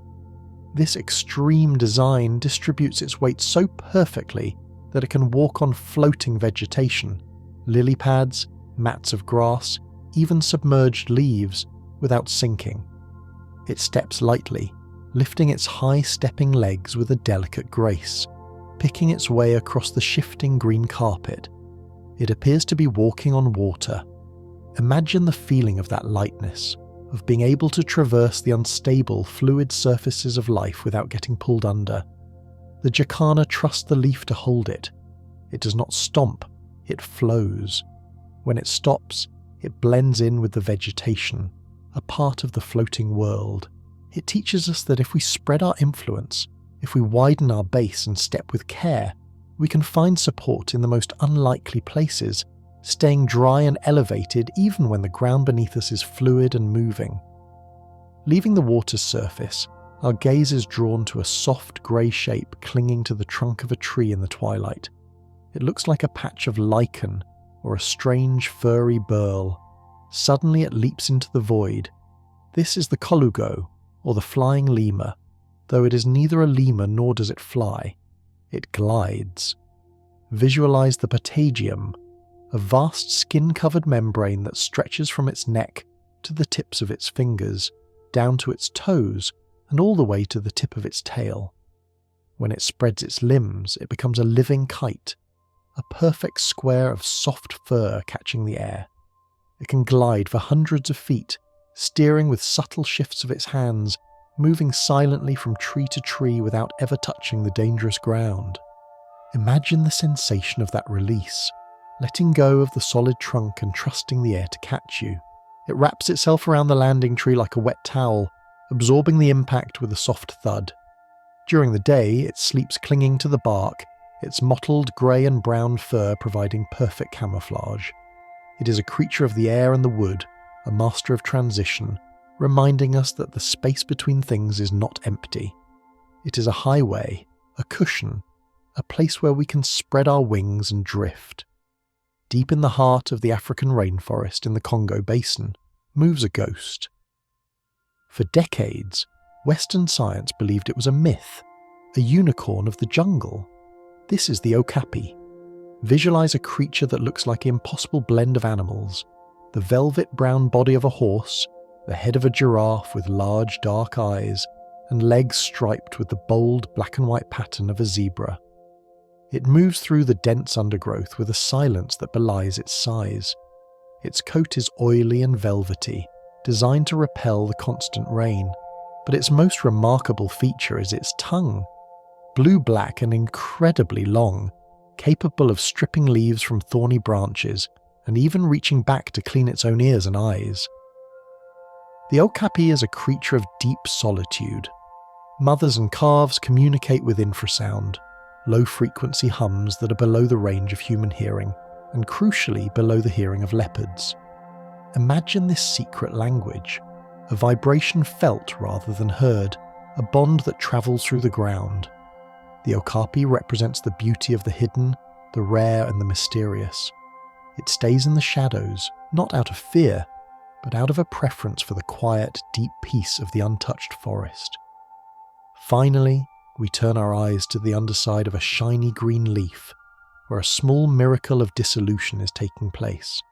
A caterpillar has anchored itself with silk and shed its skin to reveal a chrysalis. Visualize this casing. It might be jade green with a line of gold dots, or it might look like a drop of molten gold, reflecting the world like a mirror. Inside, something profound is happening. The caterpillar does not just grow wings, it dissolves. It releases enzymes that digest its own body, turning almost completely into a nutrient-rich liquid soup. The old structure falls away entirely. It is a total surrender of self. But floating in that liquid are the imaginal discs, tiny clusters of cells that hold the blueprint of the butterfly. They use the liquid soup to build a new body, new eyes, new wings, a new heart. It is the ultimate act of trust in the process of sleep and renewal. You must let go of who you were today to become who you will be tomorrow. Imagine floating in that golden protective shell, safe in the knowledge that your dissolution is not an end, but the necessary liquid prequel to flight. You are safe to melt, safe to rest, safe to change. And within that golden silence, the dream begins to take flight. Emerging from the liquid dream of the chrysalis, we find our attention drawn not to the butterfly taking flight, but to the branch it leaves behind. We tend to think of the ground as being beneath our feet, but here, high in the canopy, a second earth exists. This is the phenomenon of aerial soil. Visualize the massive horizontal limb of a centuries-old dipterocarp tree. It is so wide that you could walk along it like a road. Over hundreds of years, fallen leaves, bird droppings, dust and decaying bark have accumulated in the nooks and crannies of this branch, decomposing into a rich, dark, fertile compost. This is a hanging garden, suspended 100 feet in the air. Earthworms, millipedes and beetles live their entire lives here, never once touching the forest floor. Visualize this floating ecosystem. Thick mats of moss acting as sponges, ferns rooting into the dark pockets of soil, creating a lush green fur that wraps the wood. It is a testament to the idea that stability can be found anywhere. You do not need to be at the bottom to be grounded. You can find your footing in the heights, creating a foundation out of the debris of the past, rooting yourself securely in the air, supported by the strength of the ancient giants that hold you up.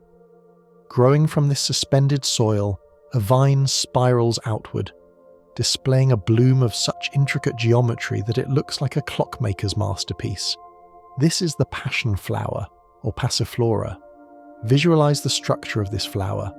It is not a simple cup of petals, it is a mandala. At its base, 10 white petals form a perfect circle. Above them lies a ring of fine, purple and white filaments that radiate outward like a coronal halo or the delicate fringing of an iris. In the centre, the reproductive structures rise up like a rhythmic sculpture. 3 stigmas and 5 anthers arranged with mathematical precision. It is hypnotic to look at, a natural focal point for meditation. But the magic of the passion flower is not just in its look, it is in its chemistry. The vine produces compounds that boost gamma-aminobutyric acid, GABA, in the brain, the chemical responsible for quieting neuronal activity. It is nature's own sedative.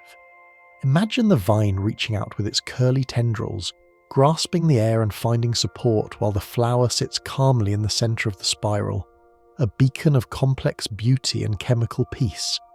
It invites you to unravel the knots in your own mind, to trace the purple lines of its filaments, and to let the natural order and symmetry of the bloom lull you into a state of heavy-lidded relaxation. Near the passion flower, a different kind of construction is taking place, one of architectural cooperation. We observe a colony of weaver ants. These insects are the master tailors of the rainforest. Instead of digging into the earth you would, they build their nests by sewing living leaves together. Visualize a chain of ants bridging the gap between 2 green leaves. They link legs and jaws, forming a living rope, pulling with all their might to draw the edges of the leaves together. It is a feat of tension and strength. Once the leaves are touching, another ant comes forward, gently holding a white larva, a baby ant in its jaws. The larva is a living glue gun. The worker ant squeezes it gently, and the lava spins a sticky white silk which the worker weaves back and forth between the leaf edges, stitching them shut. Imagine the silent communication required for this. No blueprints, no foreman, just a shared, instinctive understanding that we build this together. The result is a watertight leafy globe, a safe communal room suspended in the branches. It reminds us of the comfort of community, of being pulled together by the strength of others to create a safe space where we can all rest, protected by the silk of our shared efforts. Perched on a branch overlooking the weave rants is a bird that seems to have forgotten to evolve. This is the hotzin, often called the stink bird, though let us think of it as the cow of the canopy. It has a spiky punk rock crest of russet feathers and bright blue skin around its red eyes, but its true uniqueness lies inside. It is the only bird in the world that digests leaves by fermentation, just like a cow. Visualize the bird sitting motionless for hours.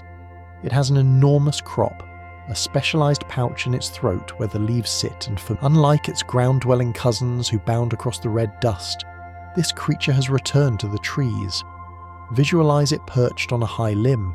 It has evolved shorter hind legs and strong gripping claws, but it still retains a certain charming clumsiness. It is not as graceful as a monkey. It moves with a careful, deliberate bounce. Its fur is thick and plush, often a deep mahogany or golden brown, looking incredibly soft to the touch. It sleeps curled up in the fork of a tree, its long, heavy tail hanging down like a pendulum counterweight. Imagine the comfort of this adaptation. It is a creature that changed its entire destiny, moving from the flat earth to the complex sky. It tells us that we're not bound by our past or our design. We can adapt to new heights. We can find a comfortable niche in a world we weren't originally made for, nesting in the high branches, looking down at the ground we used to hop upon, safe and soft in our new perspective. Descending from the kangaroo's perch to the humid, shadowed floor of the Amazon, we witness a fleeting spectacle of fungal elegance. Rising from the leaf litter is the bamboo fungus, also known as the veiled lady. This mushroom grows with incredible speed, expanding from a small egg to a 10-inch stalk in just a few hours. But it is the veil that captivates. Visualize a delicate, lacy skirt of white mesh, the indusium, unrolling from beneath the cap and cascading down the stem. It looks like an intricate bridal veil, or a fisherman's net woven from spun sugar. It is stark white against the dark, decaying browns of the forest floor. This geometric lace is designed to attract insects, but to our eyes, it is a moment of pure, fragile beauty. It exists for only a day or two before dissolving back into the earth. It is a lesson in impermanence. It does not try to last forever. It pours all its energy into a single perfect display of intricacy, a brief flash of lace in the dark, reminding us to appreciate the beautiful fleeting moments of a dream before they fade. Not far from the veiled lady, a massive tree trunk rises like a pillar of grey stone. But looking at the bark, you see something strange. Large, waxy flowers growing directly from the hard wood, not from the branches. This is the cannonball tree. The flowers are magnificent, large fleshy cups of pink and red, with a centre that looks like a small golden shrine without a roof. They release a scent that is intoxicating, a heavy, sweet perfume that hangs in the still air morning and night. Following the flowers come the fruits, massive, round, woody spheres the size of cannonballs, hanging on thick, rope-like stalks that dangle from the trunk. They can weigh several pounds. Visualize the strength required to hold these heavy fruits. The tree does not hide its burden, it wears it openly on its chest. The fruit eventually falls with a loud thud, cracking open to reveal the blue-green pulp inside, feeding the peccaries and the pecas. It is a tree of substance, of weight, of ancient heavy gifts. It stands solid and unmoving, a grandfather of the forest, offering its heavy sweetness to those grounded enough to receive it.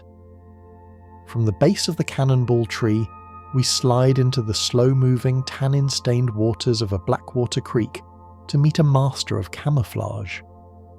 The water is dark, but on the bottom, something looks like a pile of fallen leaves and rough rocks. It is the mata turtle. Visualize this creature. It does not look like a turtle. It looks like a piece of the riverbed. Its shell is knobby and ridged, covered in algae. Its head is flat and triangular, with flaps of skin that wave gently in the current like loose vegetation. It is the stillness incarnate. It can stay submerged for hours, motionless. Its nose is a long, thin tube, a snorkel, that it extends just barely to the surface to breathe, so it never has to move its heavy body. It waits. When a fish swims by, the mata opens its mouth so fast it creates a vacuum, sucking the prey in. But for 99% of its life, it is simply a rock. Imagine the relief of that disguise. You do not need to perform. You do not need to look good. You can simply be rough, mossy, and still, blending perfectly into the environment, safe in your shell, letting the river flow over you. Sensing the faint electrical disturbance of the mata's heartbeat, a long knife-shaped shadow glides through the murky water. This is the electric eel, or more accurately the knife fish. While we know it for its shock, let us focus on its low voltage state. The eel is constantly emitting a weak electric hum, a field of energy that surrounds its body like an invisible halo. Because the river water is muddy and vision is poor, the eel uses this field to see. It is called electrolocation. Every rock, every root, every sleeping turtle distorts this electric field, and the eel feels the distortion on its skin. Visualize moving through the world not with eyes, but with a sense of pure energy. You can feel the texture of the space around you. You're connected to everything. You do not need light to know where you are. You have your own internal guidance system, a hum of life that tells you exactly where the obstacles are and where the open water lies. It is a sixth sense, a way of navigating the dark with total confidence, guided by the vibrations of your own being. Finally, breaking the surface of the river with a cacophony of snorts and splashes comes a family of giant river otters. These are not the small, shy otters of the north. These are the river wolves, 6 feet long and intensely social. But their ferocity is reserved for caimans. With each other, they are creatures of profound affection. Visualize a family group hauling themselves out onto a sun-baked log after a hunt. They do not sleep alone. They pile onto one another, a heap of sleek, wet brown fur. They are constantly grooming, nuzzling and touching. Their communication is a non-stop series of hums, coos and whistles. They are the embodiment of social thermoregulation, keeping warm and safe through contact. Imagine being in the centre of that otter pile. The smell of the river, the warmth of the sun, the heavy, comforting weight of family pressing in on all sides. There is no loneliness here. There is only the collective breath, the safety of numbers, and the deep, contented sleep that comes from knowing that a dozen pairs of eyes are watching over you and you are surrounded by love. And as the otters drift into a collective, twitching dream, we float onwards, leaving the warm, tangled comfort of the river otters. The scent of the river fades, replaced by a strange and delightful aroma drifting down from the high canopy. It smells distinctively of warm, buttered popcorn, or perhaps fresh pandan leaves steaming in the sun. This comforting, home-like scent belongs to the binturong, often called the bear cat. Visualize a creature that seems to be a mythical blend of parts. The heavy, shaggy body of a small bear, the whiskers of a wise cat, and a tail as long and thick as its body. This tail is a marvel of biological engineering. It is fully prehensile, acting like a fifth limb with a muscular grip so strong it can support the animal's entire weight. Visualize the binturong moving through the high branch, suspended between the branches where the binturong sleeps, catching the last golden rays of the sun, is a web that glitters not with white silk, but with gold. This is the domain of the golden orb weaver. Visualize the silk strands. They are not transparent. They are physically yellow, glowing like spun bullion in the light. This colour is not accidental. It attracts bees and beetles that are drawn to the flower-like warmth of the hue. But look at the structure. This is not a cobweb in a corner. It is a massive architectural wheel, sometimes spanning several meters, strong enough to catch a small bird, though the spider has no interest in such prey. The silk is a biopolymer with a tensile strength greater than steel of the same thickness. Imagine the spider sitting in the center of this golden mandala. She is patient, her long legs reading the vibrations of the web like a musician reading a score. The wind blows and the web flexes. It absorbs the energy of the storm without breaking, stretching and bouncing back. It teaches us the power of yielding. If the web were rigid, it would snap. Because it is flexible, because it gives way to the pressure, it survives. Visualize the golden light trapped in the threads, a shimmering barrier that filters the world, turning the chaotic jungle into a pattern of order and light. From the golden heights, we descend to the damp, shadowy leaf litter to find a creature that predates the dinosaurs, a living fossil that walks on water pressure. This is the velvet worm. It looks like a soft, elongated caterpillar, but its texture is otherworldly. Its skin is covered in thousands of microscopic sensory papillae that give it the appearance and feel of plush, dark velvet. It is hydrophobic. Water repels off its skin, leaving it dry even in the rain. Visualize it moving across a mossy log. It does not have hard joints or bones. It moves using a hydrostatic skeleton, fluid pressure. Its legs are soft, hollow tubes that fill with fluid to extend and empty to retract. It flows rather than walks. The movement is silent, fluid, and incredibly slow. It is a creature of the night, sensitive to the slightest touch of air. Imagine the sensation of that soft velvet body, free of any rigid bones, conforming perfectly to the terrain it traverses. It is a master of softness. It does not force its way through the world.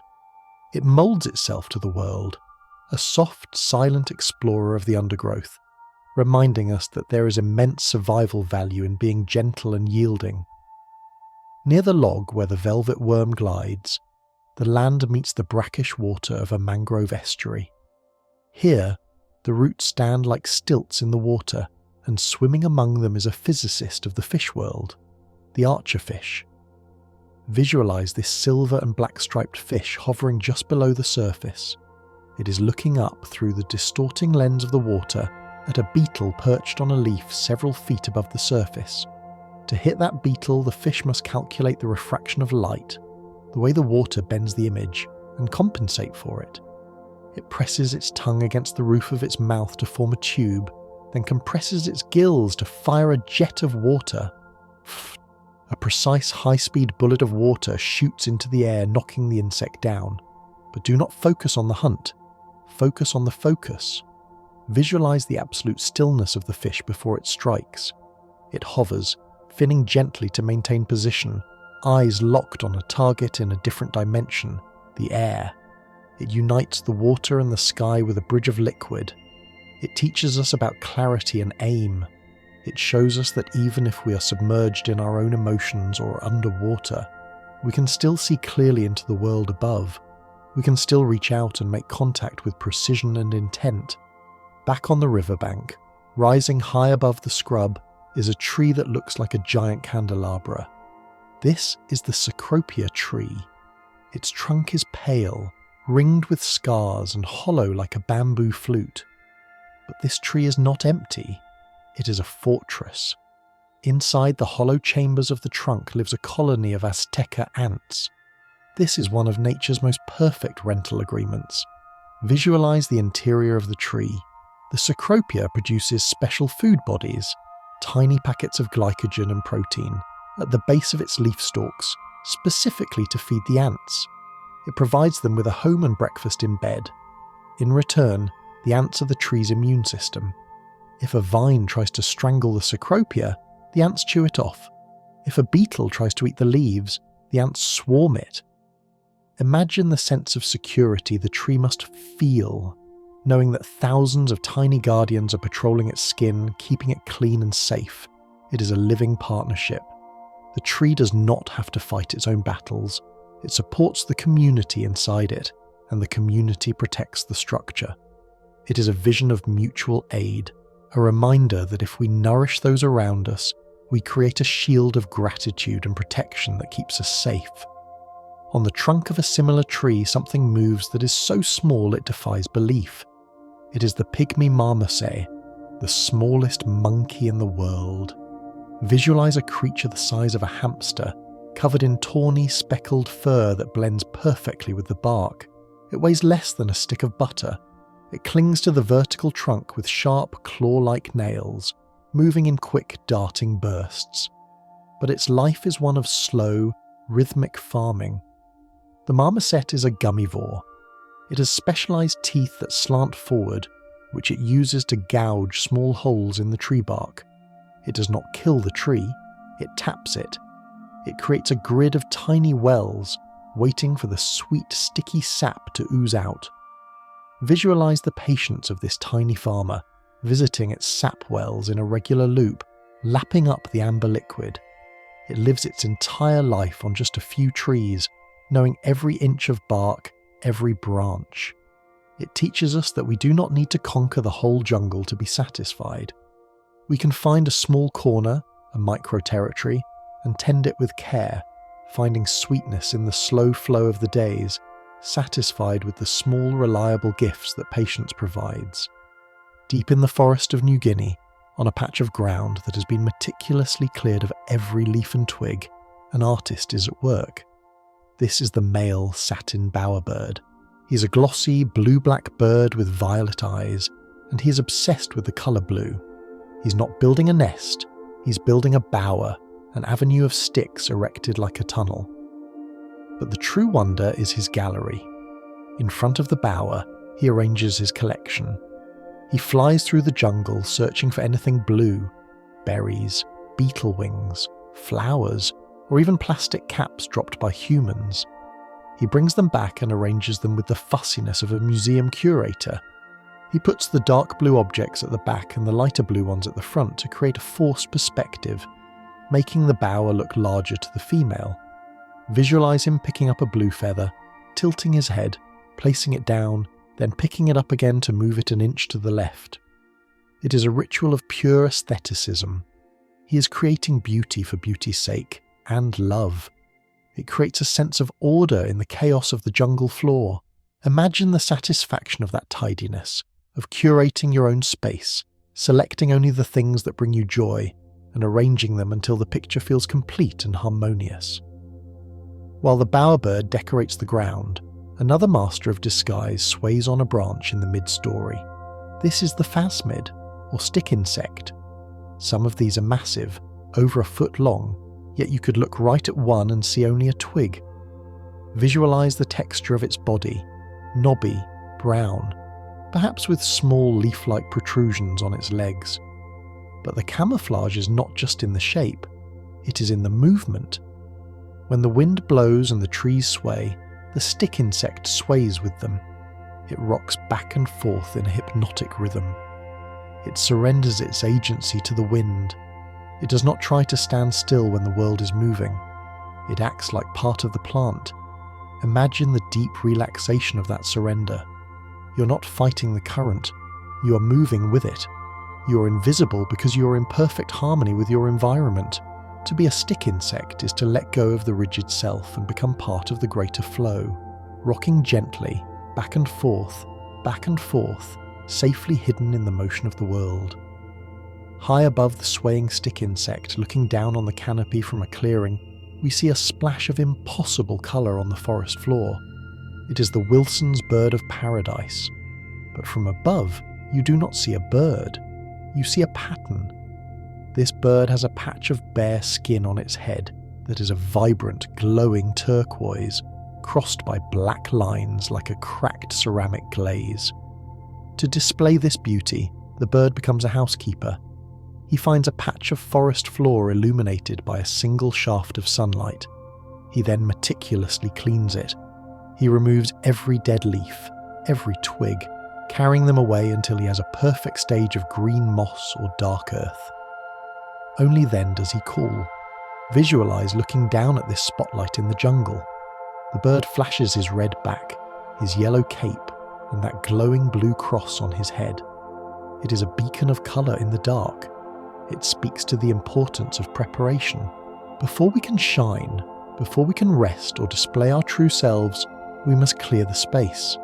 We must sweep away the clutter of the day, the dead leaves of our worries, creating a clean, quiet circle where the light can touch us.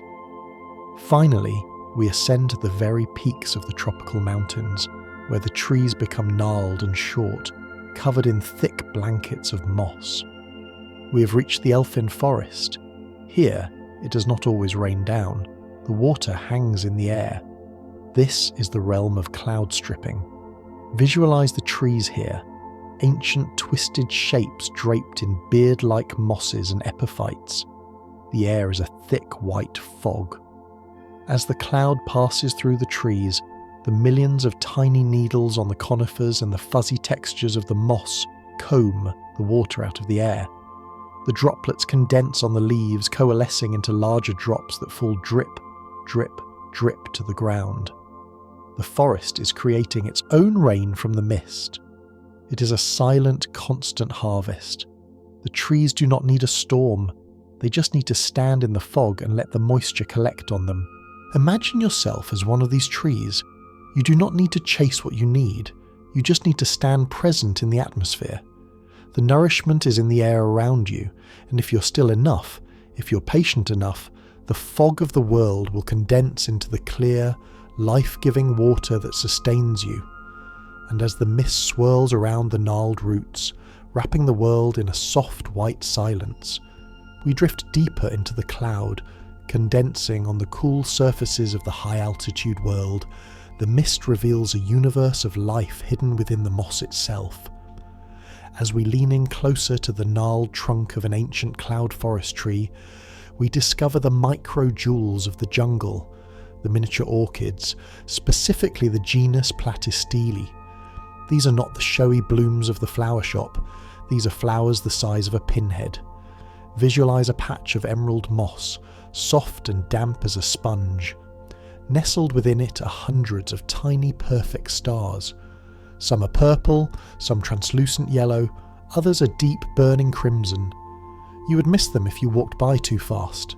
To see them, you must stop, breathe, and bring your face close to the bark. Under a magnifying glass, they reveal complex structures, lips, petals, columns, just as intricate as their giant cousins, but compacted into a speck of life no bigger than a grain of rice. Imagine the evolutionary focus required to create something so small yet so perfect. They teach us that grandeur is not about size, it is about detail. They bloom in the secret, quiet places, unnoticed by the crowd, content to display their exquisite beauty only to the moss, the mist, and the tiny gnats that pollinate them. It is a private beauty, a whisper of colour in the sea of green, inviting you to narrow your focus and find peace in the tiniest things. Drifting through this misty gallery, a creature approaches that seems to be made of the fog itself. It is the glass-wing butterfly. Unlike the morpho with its flashing blue, or the monarch with its warning orange, the glasswing has chosen the path of transparency. The tissue between the veins of its wings lacks the coloured scales found on other butterflies.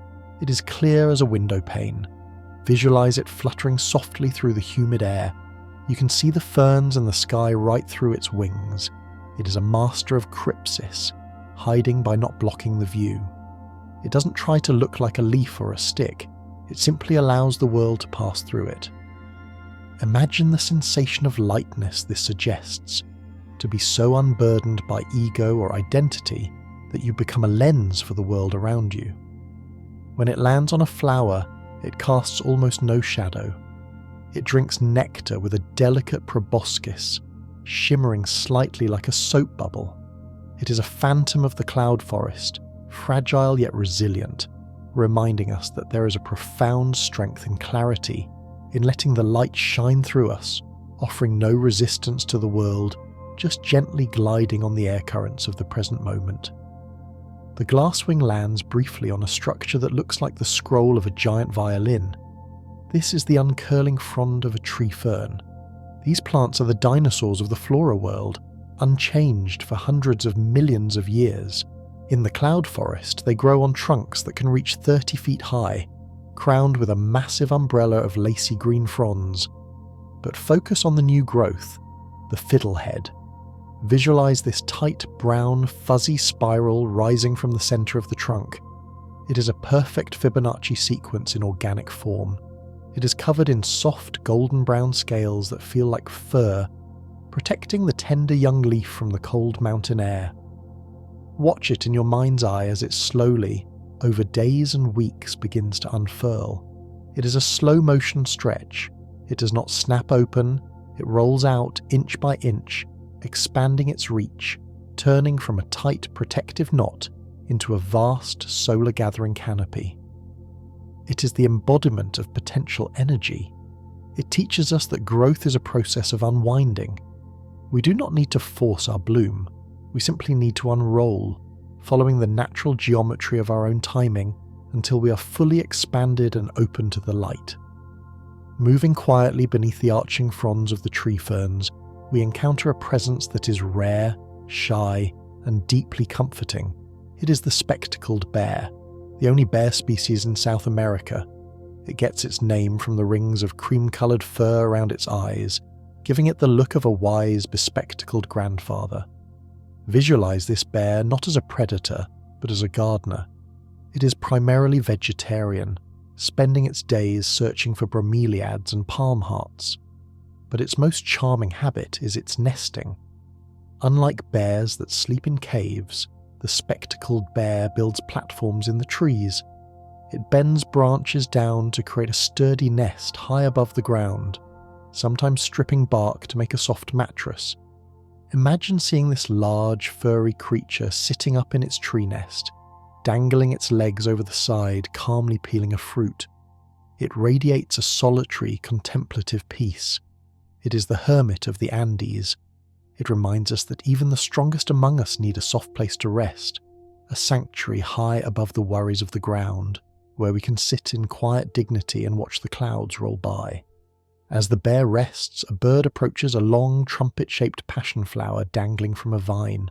This is the sword-billed hummingbird. It is the only bird in the world with a beak longer than its body. Visualize this feat of engineering. A small, glittering green bird hovering in the mist, wielding a bill that looks like a black knitting needle, 4 inches long. The flower it seeks has a corolla, a tube, that is exactly as long as the bird's beak. No other bee, butterfly, or bird can reach the nectar at the bottom. It is an exclusive relationship, forged over millions of years of coevolution. The bird must hover with precision, threading its long bill into the flower like a key into a lock. When it perches, it has to hold its head high, pointing its beak to the sky to balance the weight.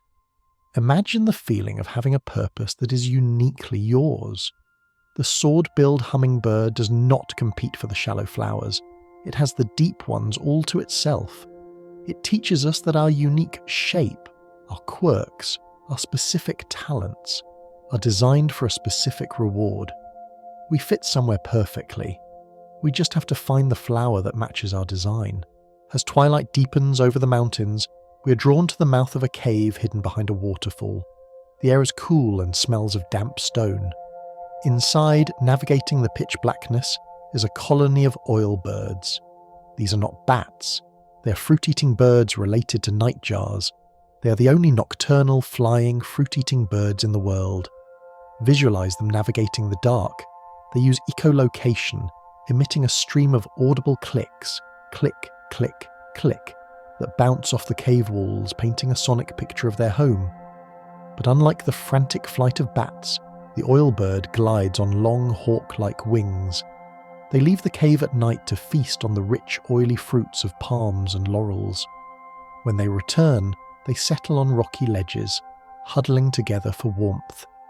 Imagine the cave not as a scary place, but as a secure womb of stone, The sound of the waterfall outside acts as a white noise curtain, blocking out the world. The birds are safe here, guided by their own voices, comfortable in the dark, reminding us that we can navigate the uncertainties of the night if we listen to the echoes of our own intuition. Leaving the cave and drifting east, it represents the part of you that is untouched by the chaos of daily life, the high, flat plateau of your spirit that remains ancient and stable, rising above the weather of your emotions, a sanctuary of stone and sky that has stood firm since the dawn of time. Descending from the heights of the Tepui, we drop back down into the rich, humid canopy of the lowland forest. A strange, gurgling song reaches our ears, sounding like water being poured from a bottle. It is the call of the oropendola. We look up to see a massive tree decorated with dozens of hanging woven baskets. These are the nests of the oropendola birds. Visualize these pendulous sacs, woven from vines and grasses, hanging 3 or 4 feet down from the tips of the highest branches. They look like teardrops made of dried hay. The birds choose the tips of the branches so that predators like monkeys cannot reach them without the branch breaking. The wind blows, and the entire colony of nests swings gently back and forth, a mesmerizing pendulum motion. Sway, return, sway, return. Imagine being a chick inside one of those baskets. You're suspended between earth and sky, rocked eternally by the wind. The woven walls let in the breeze but keep out the sun. It is the ultimate hammock. Feel that gentle rocking motion now, the rhythm of the wind lulling you, swinging you softly in a safe suspended cradle. On the trunk of the tree that holds the oropendola nests, there is a patch of mossy bark that seems slightly textured. You look closer, but you see nothing. Then, a golden eye opens. This is the mossy leaf-tailed gecko. It is the absolute master of camouflage. Visualize its skin. It is not just coloured like bark, it is textured like it. It has fringes of skin along its jaw and body that flatten against the tree, eliminating its shadow. Its tail looks exactly like a dried, rotting leaf, complete with notches and decay spots. It presses its body completely flat against the wood. It does not hold itself up. It melts into the substrate. It becomes the tree. Imagine the level of relaxation required to blend in that perfectly. You have to let go of all rigidity, all tension, and conform your shape to the support beneath you. The gecko is safe because it is one with its environment. It invites you to melt into your mattress, to flatten your form until you and the bed are one continuous landscape of rest, hidden and secure. Finally, we lower our gaze to the forest floor where the leaf litter is deep and soft. A gentle giant is moving through the debris. It is the giant African millipede, or its Amazonian cousin. It is thick as a thumb and black as polished ebony, but the marvel is in its legs, hundreds of them. Visualize the way it walks. It does not stumble. Its legs move in a metachronal rhythm, a wave-like pattern that ripples down its body from head to tail. It looks like a flowing current of water. Ripple, ripple, ripple. Despite its many legs, it moves slowly, exploring the ground with its antennae, cleaning the forest by eating decaying leaves. It is a benevolent recycler. When it's frightened, it coils into a perfect hard spiral, a black galaxy on the brown earth. But watch it walk again. The motion is hypnotic. It is a continuous flow of coordination, a reminder that progress doesn't have to be fast, it just has to be steady. The millipede flows over obstacles, a river of legs, grounding us with its slow, rhythmic connection to the earth. And as the millipede ripples silently into the shadows, the forest deepens its embrace, following the rhythmic ripple of the millipede into the deep, welcoming earth. We arrive at the final, most profound secret of the jungle. It is a truth that can only be understood when the mind is quiet and the eyes are closed. It is the concept of the holobient, the realization that the forest is not a collection of many things, but rather it is a single living organism. Zoom your perspective out now. Float higher than the eagle, higher than the clouds, until you see the jungle as a single breathing entity stretching from horizon to horizon. Science tells us that the boundaries we see, between the tree and the soil, between the jaguar and the river, between the air and the leaf, are merely illusions of perception. In reality, they are all trading atoms, sharing breath, and cycling water in one continuous unbroken loop. The oxygen you inhaled a moment ago was exhaled by the canopy. The carbon you exhale is becoming the wood of a mahogany tree. Visualize the jungle not as a place you visit, but as a giant green body. The rivers are its veins, carrying nutrients like blood. The wind is its breath. The mycorrhizal fungi underground are its neural network. You're woven into the tapestry of the green world, a vital thread in an eternal fabric that has survived for millions of years and will survive for millions more. You're safe because you are part of the whole. And now the journey softens. The great green lid of the canopy closes gently over the world, shutting out the light, shutting out the noise, leaving only the velvet darkness of the womb. The symphony of the day, the call of the macaw, the chatter of the monkey, the buzz of the cicada, slows down, fades, and dissolves into the deep, resonant hum of the night. Feel the heavy, comforting blanket of the humidity wrapping around your shoulders, tucking you in. The air is thick with the scent of vanilla orchids and wet earth, a perfume of pure relaxation. Your body feels heavy, sinking deeper into your bed, just as the tapir sinks into the cool mud, just as the roots sink into the soil. Your limbs are relaxed, draped like the lianas, holding no tension, simply hanging in the perfect balance of gravity. Let your breathing mimic the slow, tidal rhythm of the Amazon River. In, slowly, filling the lungs like the forest fills with mist. Out, slowly, releasing every worry, letting it drift downstream into the dark, forgetting waters. The current takes it all away. There is nothing left to do. There is nothing left to see. The jaguar has found its branch. The bird has walled herself into her hollow. The flower has folded its petals. The entire jungle is settling down, cell by cell, leaf by leaf, entering the restorative silence of the ages. You're floating in the center of this green silence, protected by the trees, watched over by the stars, held by the earth. Everything is slow. Everything is soft. Everything is still. The dream of the forest is now your dream. And now, 101 Wonders are resting with you. Sleep now. Good night.